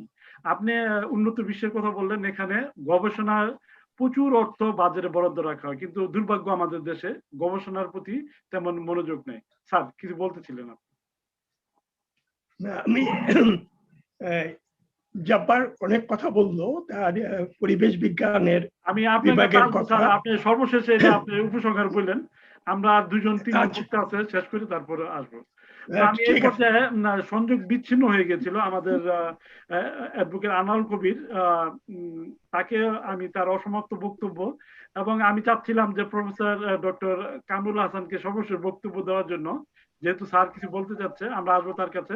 আমি অ্যাডভোকেট আনোয়ার কবিরকে তার অসমাপ্ত বক্তব্য রাখার জন্য অনুরোধ করবো। ধন্যবাদ নবদ্বীপ টিভির পরিচালক মামুন ভাই এবং উপস্থিত সদস্যবৃন্দ। বিষয়টা খুবই ইম্পর্টেন্ট একটা বিষয় নিয়ে আজকে আলোচনা হচ্ছে। মনে হচ্ছে যেন ধরা যাচ্ছে না, ছোঁয়া যাচ্ছে না, ওজন করা যাচ্ছে না, ধান না, চাল না, টাকা না, ইন্ডাস্ট্রি না, মানি এক্সচেঞ্জ হচ্ছে না, মানি ট্রান্সফার হচ্ছে না, how much I can get it from here, এটা বোধহয় আপেক্ষিক একটা ব্যাপার স্যাপার নিয়ে আজকে আমরা আলোচনা করতেছি, কিন্তু বিষয়টা খুবই গুরুত্বপূর্ণ। এই সাম্প্রতিক কালে আপনার এই কোভিড কে কেন্দ্র করে ইটালিতে এক ভদ্রলোক পেশেন্ট আর কি বুড়ো বয়স্ক হসপিটালে গিয়ে বিলটা দেওয়ার পরে উনি হাউমাউ করে কাঁদছিলেন। তো কান্নার পর তখন হসপিটাল চিন্তা করছে যে বোধহয় আমরা কোনো একটা খারাপ কিছু করে ফেলছি, এই ভদ্রলোক যেভাবে কান্না করছে এটা যদি মিডিয়া বা সরকার জেনে ফেলে তাহলে তো আমাদের একটা নাকানি চুবানি খেতে হবে বোধহয়। তো কি হলো স্যার, কিভাবে কি করতে হবে, আমরা কি ভুল করেছি? তো বলছেন আমি চিন্তা করছি যে তোমাদের হসপিটালে আমি 15 দিন ছিলাম, আমার যে অক্সিজেনের যে বিলটা তোমরা করেছো এটা নিয়ে আমি শঙ্কিত না, আমি চিন্তা করলাম যে আমি তাহলে ক্ষুধা প্রদত্ত যে অক্সিজেনটা এত বছর নিয়ে আসলাম সেটা কত টাকা হওয়া উচিত ছিল, এটা কিভাবে আমি পে করব। বিষয়টা হলো অ্যাওয়ারনেসটা হলো সবচেয়ে ইম্পর্টেন্ট আমাদের। আপনারা বৈজ্ঞানিক দৃষ্টিভঙ্গি থেকে যতগুলো কথাবার্তা বললেন বা যত ইনফরমেশন নিলেন এটা কিন্তু ছোট আকারে নিয়ে এসে আপনাকে প্রথমে প্রাইমারি লেভেলে চলে যেতে হবে, যেটা সর্দার সাহেব বললেন, it has to be start from grassroot. কারণ আপনি যদি বেসটা ফাউন্ডেশনটা ঠিক না করতে পারেন তাহলে পরবর্তীতে আপনি সেখানে রচনা করতে পারবেন না কোনো কিছু। তো আমার দৃষ্টিভঙ্গি যেটা, আমি বাংলাদেশে গেলেই গ্রামে অঞ্চলে যাই এবং গ্রাম অঞ্চলে স্কুলে যাই, 10-12টা স্কুল কলেজে যাই, কথা বলি যে তোমরা তোমাদের ভবিষ্যৎটা কি, তোমরা কি করতে পারো। আজকে পৃথিবী একটা গ্লোবাল ভিলেজ, তোমরা বাংলাদেশে আছো বা একটা গ্রামে আছো, মনে করো না যে তোমরা গ্রামে আছো। ঠিক এমনি ভাবে আমাদের পরিবেশটা, যেমন স্যার বা অন্যরা বললেন যে বাংলাদেশের পরিবেশের জন্য শুধু বাংলাদেশ দায়ী না, স্যার বললেন যে চায়না থেকে এবং ইন্ডিয়া থেকে পলিউশন এই বাতাসটা আসার পর ওইটাই আমাদের সুন্দরবনের সুন্দর বৃক্ষগুলোর পাতা মেরে দেয় বা মাথাটা কেটে দেয়, তখন আর গাছগুলো বড় হয় না। আর সেখানেই আমরা আজকে রামপালে আছে, আমরা কয়লা দিয়ে চালিত আমরা সৃষ্টি করলাম। আমরা বাংলাদেশের বেশিরভাগ আমাদের বাংলাদেশি যারা আমরা অনেক সুন্দর কথা বলতে পারি, অনেক বেশি জ্ঞানী, অনেক বেশি পিএইচডি আমাদের বাংলাদেশে। এত বেশি কেন ঠিক জানি না, আমাদের মনে হয় কোনো কিছু করার নেই, সেই জন্য এত বেশি লেখাপড়া করতে হয়। কিন্তু লেখাপড়া আমি যেটা চাই যে সেটা হলো যে এর ব্যবহারটা আসেন। যদি ব্যবহারটা হলো আমি যদি আমার পরিবেশটাকেই ঠিক রাখতে না পারি তাহলে তো আমি সমস্ত কিছু ডিস্ট্রয় করে দিলাম। আমি টাকা পয়সা নিয়ে এবার কি করব, যেমন ওই বিশিষ্ট ব্যবসায়ীরা 2 ভাই মিলে মারা গেলেন, যখন বলছে টাকা কত লাগে নাও আমাকে বাঁচাও, কিন্তু বাঁচানোর তো কোনো পরিবেশ নাই, we have to go. So basically টাইমটা হলো এমন, এনভায়রনমেন্টটা হলো, লতে কথা বলে যে man can tell lie but circumstances can not tell lie. সার্কামস্টেন্সটা হলো যে আজকে আমাদের নিয়ম নেই, আইন নেই, প্রথা নেই, ধারাবাহিকতা কোনো কিছু নেই। মন্ত্রী মিনিস্টার যেগুলো বিভিন্ন পদে বসানো হয়, they don't have a zero or single education about the concept. তো কোনো কিছুই তারা বোঝে না, কোনো কিছুই জানে না যে আমি পরিবেশ মন্ত্রণালয়, আমি অর্থনীতি মন্ত্রণালয়, আমি সায়েন্স মিনিস্ট্রি বা আমার এই মিনিস্ট্রিটা আছে, কেমনে করে চালাবে, ওর যে কাঠামোটা করা আছে সেই কাঠামোটাও তারা ফলো করে না। কারণ তারা ব্যস্ত আছে মানুষকে নিয়ে, নিজেকে নিয়ে। এর আলোচনায় আসছে জিনিসটা যে আমাকে বড় করতে হবে, আমি কত টাকা নিলাম, উনি তো এই জায়গায় বসে এত টাকা আয় করেছে, আমি কত টাকা আয় করলাম। আমাদের চর্চা, আমাদের কালচার যেটা এখন চলছে বাংলাদেশে, সেই কালচার থেকে যদি বের হয়ে এসে আমাদের পরিবেশের দিকে মনোনিবেশ করাইতে হয় ছাত্র ছাত্রীদের এবং ভবিষ্যৎ বংশধরদেরকে, এটা দায়িত্ব কিন্তু আপনাদের কাঁধের উপরে চলে আসে। আজকে যারা আমরা আলোচনা করতেছি আমাদের কাঁধের উপর চলে আসে। আমি কয়েকটা গাইডলাইন দিব, এবং আমি যেহেতু এনভায়রনমেন্টাল অ্যাকশন কমিটি রোটারি একটা বিগ ফাউন্ডেশন, আপনারা জানেন প্রায় 1.5 মিলিয়ন মেম্বার আছে এবং 35,000 ক্লাবস আছে পৃথিবীতে। সো এই প্ল্যাটফর্মটা নিয়ে আমরা এই কোভিড এর বা এই অবস্থা শুরু হওয়ার পর থেকে 25টা জেলাতে আমরা বিভিন্ন রকম কাজ করেছি। আমি 22-23-এর সময়কালীন সময় আমার আল্লাহ যদি বাঁচায় রাখেন, আমি রোটারি ক্লাব অফ টরন্টো ড্যানফোর্থের প্রেসিডেন্সি আমার হাতে আসবে। আমি প্রেসিডেন্ট নমিনি বলা হয়, আমি president nominee for Rotary Club of Toronto Danforth. July মাসে প্রেসিডেন্ট ইলেক্ট হব। সো এটার মানে হলো আমি চাই যে পরিবেশ নিয়ে যেন আমি বাংলাদেশে এসে আপনাদেরকে সাথে করে এবং বিভিন্ন ক্লাব, যেহেতু আমার একটা প্ল্যাটফর্ম আছেই, আমি স্যারকে অলরেডি বলেছি যে স্যার আমি একটা বিরাট প্রজেক্ট নিয়ে বাংলাদেশে যাব, সারা বাংলাদেশে গাছ লাগানো প্রজেক্টটা, এবং সেটা আমরা রোটারির মাধ্যমে উদ্বোধনী করে দিয়ে আসবো এবং আমরা প্র্যাকটিক্যালি কাজ করাই দিয়ে আসবো। আমরা ফান্ডিং করব, আমরা এখান থেকে ফান্ডিং করে ম্যাচিং প্রজেক্ট যেটা বলা হয়, আমরা ম্যাচিং প্রজেক্ট করেছি 25টা জেলার সাথে। সাম্প্রতিককালে আমরা করলাম একটা হসপিটালের পুরো অক্সিজেন প্লান্টেশন, এইগুলো আমরা সমস্ত কিছু করে দিয়েছি, অ্যাবাউট $50,000 প্রজেক্ট। সো এই প্রজেক্ট গুলো নিয়ে এবং পরিবেশটা নিয়ে আমি সত্যিকার অর্থে কাজ করতে চাই। আপনারা বিজ্ঞজন যারা আছেন বাংলাদেশে, আপনারা সহজভাবে, সুন্দরভাবে, সাবলীলভাবে একটা একটা ফ্লায়ার তৈরি করেন, আসেন পরিবেশকে বাঁচান। পরিবেশ জিনিসটা কি সুন্দরভাবে ছোট ছোট কথায় লিখি এবং আমরা সেটাকে বাঁচানোর জন্য আমরা কাজে নেমে পড়ি। আমরা গাছ লাগাই, আমরা প্লাস্টিকটাকে ব্যবহার বন্ধ করি, আমরা প্লাস্টিক এবং আমরা গার্বেজ এবং প্লাস্টিক ব্যাগটাকে অ্যাভয়েড করি। কানাডার মতো জায়গায় এত বড় দেশেও 50 বছর পর্যন্ত এনভায়রনমেন্টালকে প্রোটেক্ট করা হয়েছে। Now we are working, Jabbar ভাই বলতে পারবে যে আফটার 50 কি হবে কানাডাতে, যার জন্য আমরা এখন ইলেকট্রিক গাড়ি চালাই, আমরা গ্যাস চালিত গাড়িতে আর কিনি না। আমরা কফি কিনতে গেলে প্লাস্টিকে আমরা আমাদের নিজের কাপটা হাতে করে নিয়ে যাই, 10 সেন্ট হলেও ইনসেন্টিভ পাই, কিন্তু সেটা বড় না যে পরিবেশটাকে বাঁচালাম, একটা গাছকে বাঁচালাম, যে ওই পেপার কাপটা ইউজ করা মানে কি একটা গাছ বাঁচলো। আমরা ওটা এবং পেপার কাপটা আমি কোথায় ফেললাম তার উপর পরিবেশটা নির্ভর করে। ঠিক এমনি ভাবে অ্যাওয়ারনেসটা সবচেয়ে বেশি ইম্পর্টেন্ট। এই অ্যাওয়ারনেসটাকে সরকার, কানাডিয়ান সরকার বা উন্নত দেশের সরকারগুলো হলো বিভিন্নভাবে ফান্ডিং করে অ্যাওয়ারনেসটা, একটা প্রজেক্টকে, একটা প্রকল্পকে মানুষকে ভিতর জানাতে হবে। এই অ্যাওয়ারনেস গ্রুপিং হলো ডিফারেন্ট, একটা থার্ড পার্টি থাকে। অ্যাওয়ারনেসটা আমাদের বাংলাদেশে প্রচুর পরিমাণে তৈরি করতে হবে, ইউথ ছেলেপেলেদেরকে নিয়ে, এবং তারাই শুধু পারবে দেশটাকে বিপ্লব করতে এবং পরিবর্তন করতে এবং সংরক্ষণ করতে। এই তাদের দিয়ে আমাদেরকে অ্যাওয়ারনেস প্রজেক্ট পরিকল্পনাটা সামনে নিতে হবে। আমাদেরকে গাছ লাগানো, প্লাস্টিক ব্যবহার বন্ধ করা, প্লাস্টিকের ব্যবহার থেকে দূরে থাকা, এবং গাছ যদি কেউ কাটে তার জবাবদিহিতা এই গ্রুপের কাছে করতে হবে। Not any political party, not any court, not any other person, because they are corrupted. So এখানে এই থার্ড পার্টি অ্যাওয়ারনেস গ্রুপটাই আমাদেরকে নিয়ে আসতে হবে সামনে করে, তখনই বেসিক্যালি আইনটা কাজ করবে। ধন্যবাদ অ্যাডভোকেট আনোয়ার কবির ভাই, খুব সুন্দর। আগামী দিনে বাংলাদেশে তার কি পরিকল্পনা আছে সেটাও তিনি প্রকাশ করলেন। রোটারি ক্লাব থেকে তার অনেক পরিকল্পনা, আশা ও স্বপ্ন আছে। তো আমরাও আশা করি এই কাজগুলো তার মাধ্যমে হোক এবং দেশ ও জাতি উপকৃত হোক। আমি এই পর্যায়ে রীতা আক্তারকে, আপনি সমস্ত আলোচনা শুনলেন এবং সর্বশেষ আপনি যদি সংক্ষেপে আপনার বক্তব্যটা তুলে ধরেন। রীতা আক্তার। ধন্যবাদ স্যার। আমরা প্রকৃতিকে মা বলে সম্বোধন করি, কিন্তু এই পরিবেশ বাঁচানোর দায়িত্ব কিন্তু কেউ নিই না। সবাই শুধু বলি যে কিন্তু সেই অনুযায়ী আমরা কোনো উদ্যোগ গ্রহণ করতে পারি না বা করি না। সেক্ষেত্রে মানুষ তার জীবন এবং ভবিষ্যৎ প্রজন্মের জন্য জীবন বাঁচানোর তাগিদে পরিবেশকে বাঁচাতে হবে, কারণ প্রকৃতি এবং জীববৈচিত্র্য ধ্বংস হলে মানুষের ধ্বংসও অনিবার্য।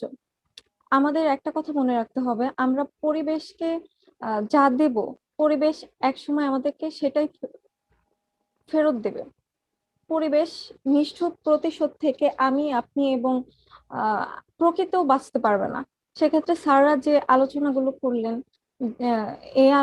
এগুলো আমরা সামনে ধরে রেখে যদি পরিবেশ, আমাদের বাংলাদেশের পরিবেশ উন্নয়ন করতে চাই, তাহলে এগুলো আমাদের অনেক কাজে লাগবে। আমাদের সবার এই আলোচনাগুলো গ্রহণ করা উচিত এবং আমাদের নিজেদের জায়গা থেকে নিজেদের সচেতন হওয়া উচিত। ধন্যবাদ। ধন্যবাদ। সচেতনতার কথা বলে খুব সুন্দর সর্বশেষ বক্তব্য রাখলেন রীতা আক্তার। আমি এই পর্যায়ে প্রফেসর ডক্টর মোহাম্মদ কামরুল হাসানকে অনুরোধ করব তার সর্বশেষ বক্তব্য রাখার জন্য, এবং পরিবেশের বিভিন্ন দিক নিয়ে বিভিন্ন বক্তা আলোচনা অংশগ্রহণ করেছেন। আপনার কাছ থেকেও আমরা সর্বশেষ বক্তব্যটি আশা করছি। ধন্যবাদ এমএইচ মামুন ভাই। আমি পূর্বের আলোচনার সেই জায়গা থেকে আবার একটু কথা বলি। এটা হচ্ছে যে আমাদের এবারে স্লোগান হচ্ছে ইকোলজিক্যাল রেস্টোরেশন। যদি সেটা করতে হয় বিজ্ঞানের আসলে জ্ঞান প্রয়োজন, কি করলে কি হবে এটা তো জানতে হবে। কিন্তু আমরা আলোচনায় বুঝলাম যে শুধু বৈজ্ঞানিক জ্ঞান আমাদেরকে আসলে পরিবেশ রক্ষায় পুরো মাত্রায় সাহায্য করতে পারে না। কারণ হচ্ছে আহ আমরা জানার পরেও অনেক সময় মানি না। তাহলে বোঝা গেল যে শুধু জানাটাই যথেষ্ট নয়, মানার একটা ব্যাপার আছে। মানার দুটো ডাইমেনশন, একটা হচ্ছে লিগাল আর একটা হচ্ছে মোরাল। লিগাল বাইন্ডিংস এর স্যাংশন হচ্ছে the sanction of law is either punishment or not punishing agents. আমি যদি ভালো কাজ করি পানিশমেন্ট পাবো না, আর যদি খারাপ কাজ করি পানিশেবল অফেন্স হয় তাহলে পানিশমেন্ট পাবো। So rate of punishment is quite effective. বিশেষ করে জাতি ভেদে রাষ্ট্রভেদে এটা ভেরি করে, কিন্তু এটা কাজ করে, but that is not enough again. কারণটা হচ্ছে ধরুন 2005-এ পরিবেশ আইন হলো, তো যে পরিবেশ ধ্বংস করে শুধুমাত্র লাভ চায় সে বলবে যে দেখুন আমি তো 2004-এ বন জঙ্গল কেটে শেষ করছি, তাহলে তো আমার বিরুদ্ধে এই 2005-এর আইন ব্যবহার করতে পারবেন না। সো কি হলো, although the spirit of law is morality, but law cannot cover spirit of morality. দেখেন আইনের ফাঁক দিয়ে সে বের হয়ে যাচ্ছে। তাহলে এই লোকটাকে আটকাতে হলে he needs to be morally enlighten. এখন মোরালি এনলাইটেন হতে হলে উই নিড মোরাল নলেজ। এখানেই এথিক্স এর প্রয়োজনটা। এথিক্স এর আমি আপনাদের বলেছি যে এথিক্স এর ফাইটটাই হচ্ছে এটা, যে এর আগে ফিলসফাররা বলতো যে মানুষ বুদ্ধিবৃত্তি সম্পূর্ণ প্রাণী, রেশনালিটি অ্যানিমেলিটি, এবং রেশনালিটি আসলে ভ্যালু নির্ধারণ করে। পরে আমরা দেখলাম যে না, প্রাণীদেরও ভ্যালু আছে, গাছের ভ্যালু আছে, এমনকি নন লিভিং পার্ট অফ নেচার যেমন অক্সিজেন, এটা তো আর গাছ না, মাছ না, সেটার ভ্যালু কিভাবে 10 মিনিট টিকে থাকা যাবে অক্সিজেন ছাড়া। So it is evident that non living part of nature is also valuable. এই জায়গায় এথিক্স এর লোকরা বলছে যে আসলে আমরা যখন কোনো একটা এথিক্যাল গাইডলাইন দেই, মোরাল বাইন্ডিংস তৈরি করি মানুষের জন্য, তখন আমরা আসলে ভ্যালুটাকে আইডেন্টিফাই করার চেষ্টা করি। কেন? Because value derives duty. এই ভ্যালুটাই, মূল্যটাই আসলে কর্তব্য নির্ধারণ করে। এখন যদি মানুষের শুধু মূল্য থাকে তাহলে বাকি সব পরত মূল্য, সহায়ক মূল্য, এটার কোনো ভ্যালু নেই, ওটা আমরা শুধু ব্যবহার করব। কিন্তু এথিসিস্টরা প্রমাণ করলো প্রাণী, উদ্ভিদ, এমনকি অক্সিজেন, হোম রলস্টন যাকে এনভায়রনমেন্টাল এথিক্স এর ফাদার বলা হয়, উনি প্রমাণ করছেন তাই তো আসলে অক্সিজেনের ভ্যালুটা তো সাংঘাতিক। আমি তো ইচ্ছা করলে বাই চয়েস নাইট্রোজেন নিয়ে 2 ঘন্টা টিকে থাকতে পারবো না। সো অক্সিজেনের এই ভ্যালুটাকে উনি নাম দিয়েছেন অবজেক্টিভ ভ্যালু, যেটাকে আমরা ইন্ট্রিনসিক ভ্যালু হিসাবে মানুষের রেশনালিটির ভ্যালু যেটা, সেটার সাথে প্যারালাল করতে পারি। সো আমরা বুঝে গেলাম যে ফিলসফাররা আমাদের বুঝিয়ে দিল যে ভ্যালু নির্ধারণ করার ক্ষেত্রে living and non living part of nature উভয়টাই আসলে সাংঘাতিকভাবে গুরুত্বপূর্ণ। এবার আমাদের আসছে আইন দিয়ে পারবো কিনা। বিজ্ঞান কি করবে? আমাদের তথ্য দিবে। আইন কি করবে? না মানলে শাস্তি দিবে। তারপরও দেখলাম যে আইন কাভার করতে পারে না। দুষ্টু লোকেরা 2004-এ সকল খারাপ কাজ করে ফেলবে, 5-এ আইন করে পরে বিদেশ চলে যাবে ধরুন। এই লোকরা আপনি আটকাবেন কি করে? মনোজগতে পরিবর্তন প্রয়োজন। তাই সেই জন্য দরকার মোরাল এনলাইটমেন্ট, যেটা সেটার জন্য দরকার হচ্ছে মোরাল গাইডলাইন। আর মোরাল গাইডলাইনের জন্য রিলিজিয়াস ভিউটা তো আছেই, আর ফিলসফারদের এই অ্যাপ্রোচটা আছে যে ভ্যালু ভিত্তিক, যে কোন জিনিসের মূল্য আছে। আপনারা নিশ্চয়ই খেয়াল করেছেন মানুষ থেকে অক্সিজেন পর্যন্ত কিভাবে ইন্ট্রিনসিক ভ্যালুটা আইডেন্টিফাই করার কৌশল অ্যাপ্রোচ করেছে ফিলসফাররা। এখন আমি একটা কথা বলি, তাহলে বাস্তবে কি করবেন? সাস্টেইনেবল ডেভেলপমেন্টের যে ডেফিনেশনটা ইউনাইটেড নেশনস 1987-এ দিয়েছে রিও ডিক্লারেশনে, ওটা ব্রন্টল্যান্ড রিপোর্ট হিসেবে পরিচিত, খুবই বিখ্যাত আর কমন ফিচার এটাই। তো এখানে সমস্যা হচ্ছে, এটা বিশাল তাত্ত্বিক আলোচনা, আমি শুধু সংক্ষেপে এটা বলি যে 3টা পিলার আছে এটা সাস্টেইনেবল ডেভেলপমেন্টের। একটা হচ্ছে ইকোনমিক, একটা সোশ্যাল, একটা এনভায়রনমেন্টাল। ইকোনমিক মানে হচ্ছে লিমিটস টু গ্রোথ বলেছি আমরা, মানে 1 কাঠা জমিতে তো 200 মণ ধান পাবো না, লিমিট, একটা লিমিট আছে। তারপরে হচ্ছে 1 কাঠা যা একটা ঘরের মধ্যে 1 লক্ষ মানুষ রাখতে পারবো না, জনসংখ্যার একটা সীমা আছে। তারপরে হচ্ছে আমি একটা পুকুরে যদি একটা মানে বর্জ্য ফেলি, তাহলে এটার একটা লিমিট আছে। লিমিটলেস যদি ফেলি সেটা তো গোসলও করা যাবে না, খাওয়া দূরের কথা ওই পানিটা, তাই না? এই 3টা জায়গা দিয়ে সাস্টেইনেবল ডেভেলপমেন্ট বুঝিয়ে দিল যে ইকোনমিক এন্ড এনভায়রনমেন্টাল, এই দুটো জিনিস বুঝিয়ে দিল লিমিটস টু গ্রোথ দিয়ে এবং পলিউশন অ্যাবজর্বন ক্যাপাসিটি লিমিটটা দিয়ে।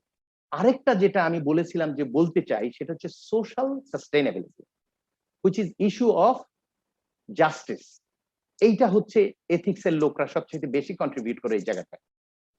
সেটা হচ্ছে, দেখুন ইস্যু অফ জাস্টিসটা এটা অনেক বড় আলোচনার বিষয়। শুধু একটা ছোট উদাহরণ দেই, দক্ষিণ আফ্রিকায় একটা জেলে সম্প্রদায় আছে যারা যার জীবিকা অর্জন, তারা মৎস্য শিকার করে, অর্থাৎ তাদের জীবিকা মৎস্য বিক্রির মাধ্যমেই পরিচালিত হয়। প্রচুর পরিমাণ মৎস্য শিকার করার জন্য তারা সায়ানাইড, ডাইনামাইট এই ধরনের কেমিক্যাল পানির মধ্যে ছাড়ে। তো ওগুলো ছাড়লে মাছগুলো দ্রুত ওখানে আসে, তখন তারা কিছু মৎস্য শিকার করতে পারে, বিক্রি করে তারা অন্যান্য যে চাহিদা আছে সেগুলো মিটায়। এখন প্রশ্ন হচ্ছে এটা কেন করে? দারিদ্র। ফলে দেখা যাচ্ছে যে আমাদের পৃথিবীতে পূর্ব পশ্চিম উত্তর দক্ষিণ বহু বিভাজন আছে, পণ্ডিতরা বলে গরিব ধনী দুইটা ভাগ আছে। ধনীদেরকে শুধু বলা হচ্ছে যে পরিবেশ দূষণে কন্ট্রিবিউট করে, দিস ইজ নট ট্রু। গরিবরাও করে, দরিদ্ররাও করে, অভাবের কারণে, বাঁচার জন্য।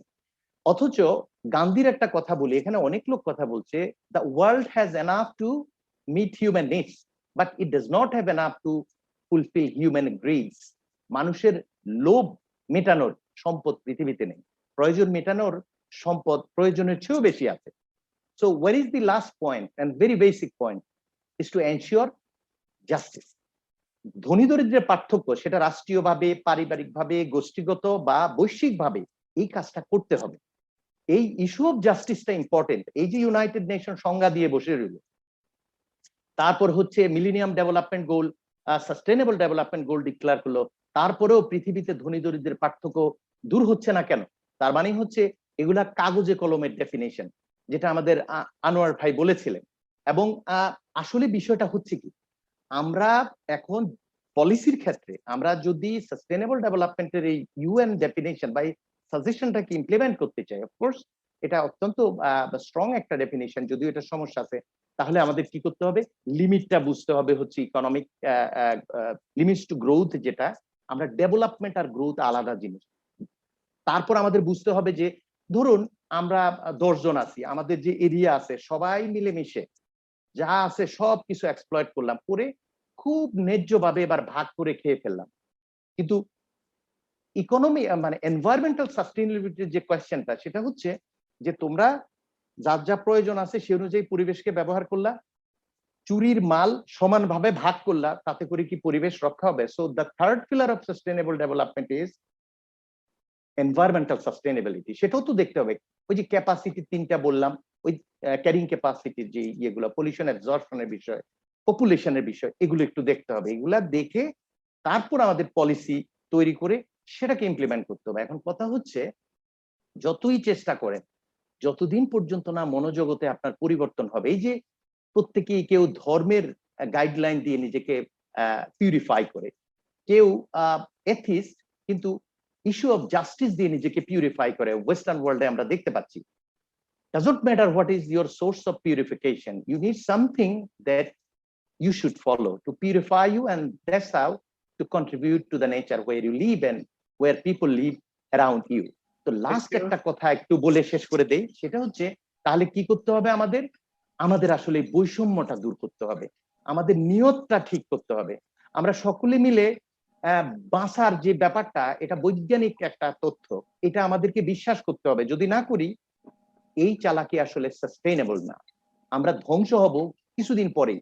ফলে যারা চালাক, তাদের মধ্যে তাদেরকে অতি চালাক হওয়ার জন্য যে সাজেশনটা দিয়ে শেষ করতে চাই, যে আসলে নিজের স্বার্থ রক্ষা করার জন্যই আইন প্রণয়ন করতে হয়। নিজের স্বার্থ রক্ষা করার জন্যই, আমি যদি ধনী হই, তাহলে গরিব মানুষ যদি মোরালি সাউন্ড হয়, তাহলে চুরিদারি কম করবে। আমার নিজের জন্যই তো সেটা প্রয়োজন। বাট মানুষের দুর্ভাগ্য হচ্ছে কি, এটা হচ্ছে ট্র্যাজেডি, যে আমি যখন আমার হাতে সবকিছু থাকে, আমি লাক্সারি এবং গ্লোরিকে জীবনের মূল জিনিস মনে করি, কোয়ালিটি অফ লাইফ ভুলে যাই, অথচ যেটা টেকসই না। ফলে এই মানুষগুলো আসলে ধূর্ত, বুদ্ধিমান না। Let us call on them and let us follow something, সেটা ধর্মীয় গাইডলাইন হতে পারে, এথিক্যাল গাইডলাইন হতে পারে, এটা একটা কিছু প্রয়োজন। এই পরিবর্তনটা যদি না আসে, তাহলে পরিবেশ যেমন রক্ষা করা যাবে না, ইকোলজিক্যাল রেস্টোরেশনের কথা যেটা বলছেন, এটা যেমন রক্ষা করা যাবে না, তেমনি ভাবে তারা নিজেরও রক্ষা হবে না। অর্থাৎ বৃহৎ হওয়া আর মহৎ হওয়ার পার্থক্যটা বুঝতে হবে পলিসি মেকারদের বা ক্লেভার যারা, কিন্তু আমি যাদেরকে ইন্টেলিজেন্ট বলি না তাদের। ধন্যবাদ। ধন্যবাদ। সর্বশেষ খুব সুন্দর বক্তব্য রাখলেন এবং বিভিন্ন দিক আলোকপাত করলেন। আমি এ পর্যায়ে ধন্যবাদ, 1 মিনিটে ধন্যবাদ দেওয়ার জন্য অনুরোধ করব প্রফেসর ডক্টর জসিমউদ্দিন আহমেদকে। আমাদের সময় খুবই সংকীর্ণ, সো 1 মিনিটে ধন্যবাদ দিয়ে আমরা আজকের অনুষ্ঠান শেষ করব। এবং দীর্ঘক্ষণ আমরা আলোচনা করলাম এবং বিভিন্ন পরিবেশ নিয়ে বিভিন্ন দিক দর্শক শ্রোতারা নবদ্বীপ টিভির জানতে পারলো এবং আগামী দিনে আমাদের কিভাবে পথ চলা, পরিবেশকে কিভাবে রক্ষা করবো সেই দিকটাও আলোচনায় উঠে এসেছে, সেই দিকটা আমরা ফলো করবো ইনশাআল্লাহ। এ পর্যায়ে ধন্যবাদ দেওয়ার জন্য জসিমউদ্দিন আহমেদ স্যার। ধন্যবাদ মামু। আমি 2-3টা ছোট্ট পয়েন্ট উল্লেখ করে তারপরে ধন্যবাদে যাব। প্রথম হলো যে আমিও কিন্তু রোটারি ক্লাব অফ ড্যানফোর্ড টরন্টোর অনারারি মেম্বার এবং এনভায়রনমেন্টাল কমিটির সদস্য, আমরা একসাথে কাজ করছি। আর জব্বার মৌলানা ভাসানী পরিবেশ বিজ্ঞানের কথা বললো, আমি আশা করেছিলাম যে পরিবেশ বিজ্ঞান যখন শুরু হয় আমি ওখানে নিজে গিয়ে অনেকদিন ক্লাস নিয়েছি এবং আমি এর সিলেবাস প্রণয়ন সহ অনেক কাজে জড়িত ছিলাম। আমি বলতাম যে মৌলানা ভাসানী ইউনিভার্সিটি আমার সেকেন্ড হোমের মতো, অনেকটা ওইভাবেই ছিল। 3 নম্বর হলো যে কথাটা আমি বলতে চাচ্ছি যে আমাদেরকে কিন্তু এই যে আমরা অনেক কথা বললাম, অনেকে আমাদেরকে এই কথাগুলো যাতে জনগণ বুঝতে পারে এই ল্যাঙ্গুয়েজে লিখে পত্রিকায় বা বই হিসাবে প্রকাশ করতে হবে। আমি নিজে যখন পরিবেশ নিয়ে কাজ করতাম প্রায় 200-র বেশি পরিবেশ বিষয়ক বিভিন্ন জনপ্রিয় রচনা লিখেছি, 4-5টা বই ইতিমধ্যেই প্রকাশিত হয়েছে। এর মাধ্যমে কিন্তু সচেতনতা অনেক বেশি সৃষ্টি করা যায়। তো আমি শেষ কথা যেটা বলতে চাই যে এখানে শুধু সচেতনতার কথা আসছে, আমি সবসময় বলি সচেতনতার সাথে উদ্বুদ্ধকরণ একটা খুবই গুরুত্বপূর্ণ ব্যাপার। আমাদের দুটি জিনিসের উপরই দৃষ্টি দিতে হবে।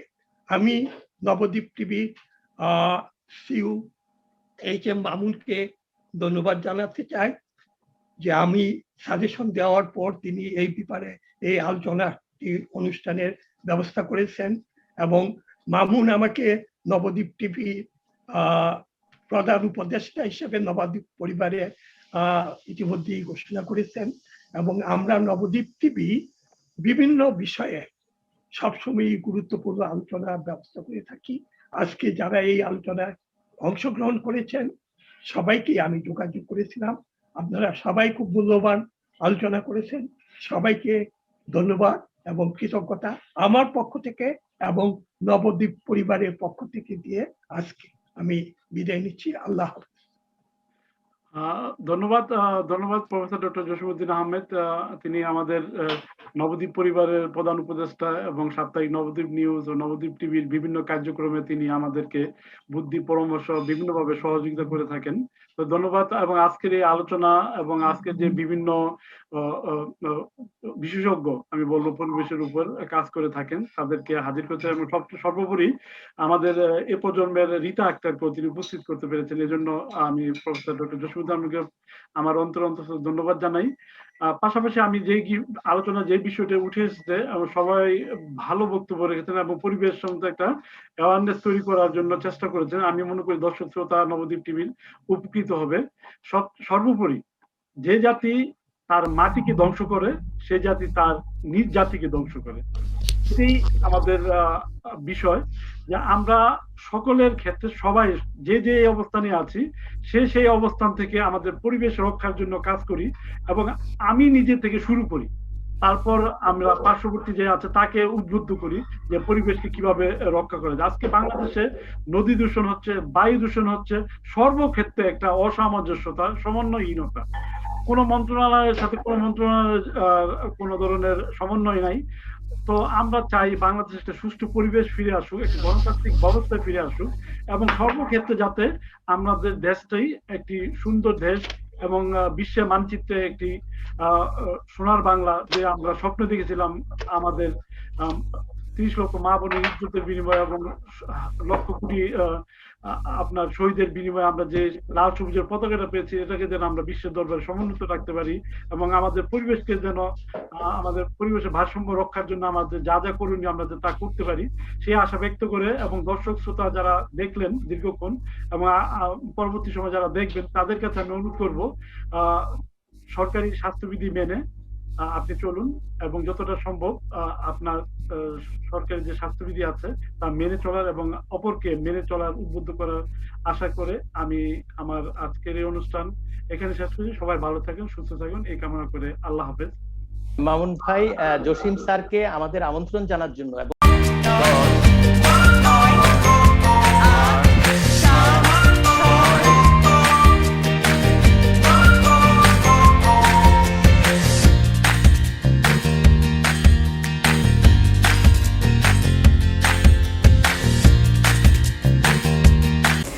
এখন থেকে নবদ্বীপ টিভি আপনারা দেখতে পারবেন আপনাদের মুঠোফোনেও কিংবা ল্যাপটপেও। হ্যাঁ, এখন থেকে অ্যান্ড্রয়েড মোবাইল ফোনে নবদ্বীপ টিভি অ্যাপ ডাউনলোড করে আপনারা খুব সহজেই উপভোগ করতে পারবেন নবদ্বীপ টিভি এবং তার বিভিন্ন আয়োজনমালা। তাই অবশ্যই এক্ষুনি ডাউনলোড করুন নবদ্বীপ টিভি অ্যাপ।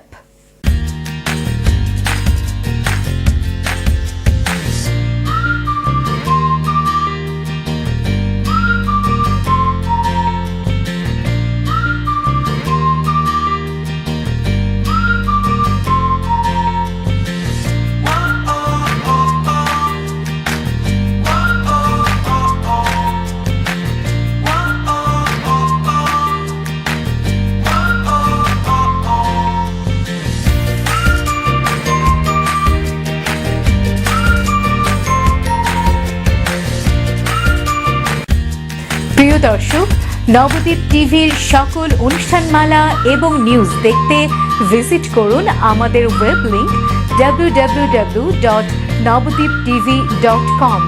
আপনাদের জন্য আমাদের সকল আয়োজন, তাই অবশ্যই চোখ রাখুন নবদ্বীপ টিভি পর্দায়। ধন্যবাদ।